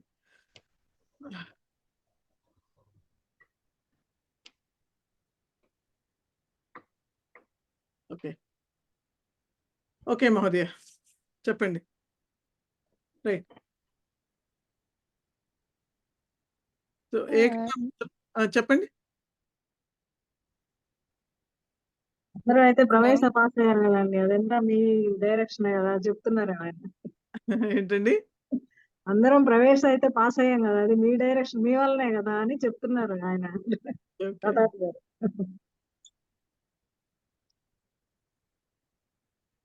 నమస్తే. అప్లికేషన్ మళ్ళా పెట్టాలా ఎగ్జామ్ కి? మళ్ళీ మీరు రిజిస్టర్ చేసుకోవాలండి. బుక్ కొనుక్కున్నారా మళ్ళా మీరు? రిజిస్టర్ చేసి ఈ బుక్ అక్కడే ఇచ్చారు, హాల్ దగ్గర తీసుకున్నాము. ఓకే. సో మీరు ఎవరికి ఇచ్చారు డబ్బులు? అక్కడే ఇచ్చాము, సార్ ఉన్నారు అక్కడ, ఓకే. ఆయన దగ్గరే ఇచ్చాను. ఓకే. మీరంటే ఫామ్ ఏదైనా ఫిల్ చేశారా లేదా? ఏం చేయలేదు, ఫిల్ చేయలేదు, పేరు రాసి ఇచ్చాను అంతే. ఓకే. సరే. అంటే మీరు ఒక పని చేస్తారా? ఒకసారి మెసేజ్ పెడతారా మీరు సార్‌కి? మెసేజ్ పెట్టి ఇప్పుడు రిజిస్ట్రేషన్ పంపిస్తారు అమౌంట్ అక్కడికి. నేను గూగుల్ ఫామ్స్ లో పంపించారండి. నేను జస్ట్ అడిగాను, మొన్న మెసేజ్ పెట్టాను. ఓకే. పెడితే నేను ఫీ పే చేసేసాను. గూగుల్ ఫామ్ పంపించారు ఫిల్అప్ చేయమని, చేసేసాను. నిన్న ఈవినింగ్ అయిపోయింది. ఓకే. ఇంకా నాకు బుక్ రావాలి. పోస్టల్ అడ్రస్ పెట్టాను కాబట్టి బుక్ రావాలి. ప్రవేశగా కూడా అలాగే వచ్చింది, అలాగే రావాలి. ఓకే. ఓకే. నో ప్రాబ్లమ్ అండి. అందుకే వెయిట్ చేస్తాను. పద్మ గారు మీరు ఒక్కసారి మెసేజ్ పెట్టండి సార్‌కి. ఈ ఒక్క బుక్కే కదా, అంతే. ఇంకేదైనా బుక్ ఉంటుందా? లేదండి. ఒకటేనా? ఒక్కటే బుక్ అంతే. ఆహా. ఆహా. మనకి ఈ పరిచయ ఎగ్జామ్‌కి మాత్రం ఒకటే బుక్. పైన మీరు ఆహా. ఇంకేం కొనుక్కున్నా అది మీరు చదువుకోవడానికి మాత్రమే. మనకి పరీక్షకి మిగతా పుస్తకాలకి పరీక్షకి ఏం సంబంధం లేదు. ఒక్కటే బుక్ అంతే పరిచయం. ఓకే. యాహ్! నేను ఈ గూగుల్ ఫామ్ నింపాలి అయితే, నేను మీకు పెట్టిన మెసేజ్. లేదు. మీరు గూగుల్ ఫామ్ నింపక్కర్లేదండి. మీరు అక్కడ కొన్నారు కాబట్టి సార్‌కి ఒక మెసేజ్ పెట్టండి. ఇలా నేను అక్కడ పే చేశాను. ఒకసారి నాది రిజిస్ట్రేషన్ పూర్తి చేయండి అని చెప్పండి. అంతే చాలు. ఇంకేం అక్కర్లేదు మీరు. ఓకే. మీరేం మహోదయ, చేయక్కర్లేదు. చెప్పండి. నేను 6 మంత్స్ ముందు బుక్ తీసుకున్నాను. అంటే అప్పుడు అటెండ్ అవ్వలేదు. ఇప్పుడు మళ్ళీ ఏమైనా రిజిస్టర్ అవ్వాలి? అంటే మీరిప్పుడేం చేయక్కర్లేదు సాయి. మీరేం చేయాలంటే ఎగ్జామ్ ముందర మీకు మళ్ళీ రిజిస్ట్రేషన్ వస్తుంది. ప్రీ రిజిస్ట్రేషన్ అని. అప్పుడు వాళ్ళు ఒక రూ. 100 ఎంతో కట్టించుకుంటారు. అది కడితే చాలు మీకు. ఇప్పుడు ప్రస్తుతం ఏం చేయక్కర్లేదు. సో ఎవరైతే ముందర ఆల్రెడీ అంటే ఈ 6 మంత్స్‌కి ముందరే పుస్తకం తీసుకున్నారో ఆల్రెడీ సంస్కృత భారతి దగ్గర రిజిస్టర్ అయ్యి ఉన్నారు. వాళ్ళు మళ్ళీ ఏం చేయక్కర్లేదు. వాళ్ళు ఎగ్జామ్ ముందర నోటిఫికేషన్ వచ్చిన తర్వాత ప్రీ రిజిస్ట్రేషన్ అని వస్తుంది. అప్పుడు మాత్రం ఒక రూ. 100 ఏదో ఫీజ్ ఏదో వాళ్ళు చార్జ్ చేస్తారు. అది కట్టి మీరు ఎగ్జామ్‌కి మళ్ళీ కూర్చోవచ్చు. ప్రాబ్లమ్ లేదు. అంటే ఈ నాలుగిట్లో పరిచయ, కోవిద వీటన్నిటికీ ప్రీ రిజిస్ట్రేషన్ అనేది కంపల్సరీ ఫర్ ఎవ్రీవన్. ప్రతి ఎగ్జామ్ ముందరే ఉంటుందండి. అంటే వాళ్ళకి ఎవరు ఎగ్జామ్ రాస్తున్నారో లేదో తెలియాలి కాబట్టి ప్రీ రిజిస్ట్రేషన్ ఉంటుంది. అప్పుడు ఫీజ్ పే చేసి రిజిస్టర్ చేసేసుకోవడమే. మీరు చేయక్కర్లే. మీరు ఫ్రెషే కదా! మీరు ఆల్రెడీ పరిచయం ఇప్పుడే కొనుక్కున్నారు కదా పుస్తకం. మీరు చేయక్కర్లేదు. సాయి ఆయన ముందరే ఆల్రెడీ ఈ సెమిస్టర్‌కి ముందరే ఆయన బుక్ తీసుకున్నారు. అందుకని తనకి మాత్రమే. అట్లా ఎవరైనా ఉంటే వాళ్ళకి అంతే. ఇంకెవరికీ కాదు. ఓకే. నేను కూడా అంతే. అదే మీరు కూడా. అందుకనే చెప్పాను మీరు కూడా. సో అట్లా ఎవరైనా ఉంటే గనుక జస్ట్ ప్రీ రిజిస్ట్రేషన్‌కి అప్పుడు ఒక రూ. 100 ఎంతో కట్టాలి. అప్పుడు మీకు మళ్ళీ ఎగ్జామ్ రాసే ఇదొస్తుంది. అర్హత వస్తుంది. ఓకే. రైట్. ఇంకేదైనా డౌట్స్ ఎవరికైనా? మహోదయ, గీతా సోపానానికి ఎలాగా రిజిస్ట్రేషన్ చేసుకోవాలి మహోదయ? చదవాలి అంటే. గీతా సోపానం యాక్చువల్లీ నాకు ఐడియా లేదండి. నేనే కనుక్కొని చెప్పాలి మీకు. ఓకే. నాకు తెలీదు ఎవరు చెప్తున్నారో కూడా ఐడియా లేదు. నేను కనుక్కొని మీకు చెప్తాలేండి. ఓకే అండి. నాకెవరో పంపించారు కావాలంటే. ఏమండి? నాకెవరో పంపించారు కావాలంటే ఆ మేడం మీరు నాకు పెట్టండి. నేను ఆవిడకి పంపిస్తాను. ఓకే. సరే అండి. ఓకే. ఏకతా మంత్రం చదువుదాం.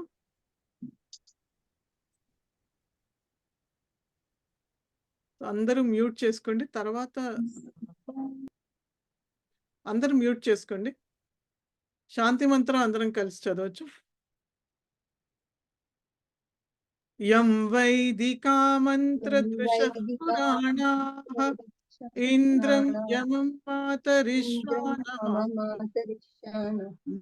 వేదాంతినో నిర్వచనీయమేకం యం బ్రహ్మ శబ్దేన వినిర్దిశంతే శైవాయమీశం శివ ఇత్యవోచన్ యం వైష్ణవ విష్ణురితి స్తువంతి बुद्धस्तदार्हन् इति बौद्धजैनाः सत्श्री अकालेति च सिक्खसन्तः शास्तेति केचित् प्रकृतिः कुमारः स्वामीति मातेति पितेति भक्त्या यं प्रार्थयन्ते जगदीशितारं स एक एव प्रभुरद्वितीयः। शांति मंत्रम प्रथमम् अहं गायामि, अनन्तरं सर्वे अनुगायन्तु। कृपया अनम्यूट करोतु।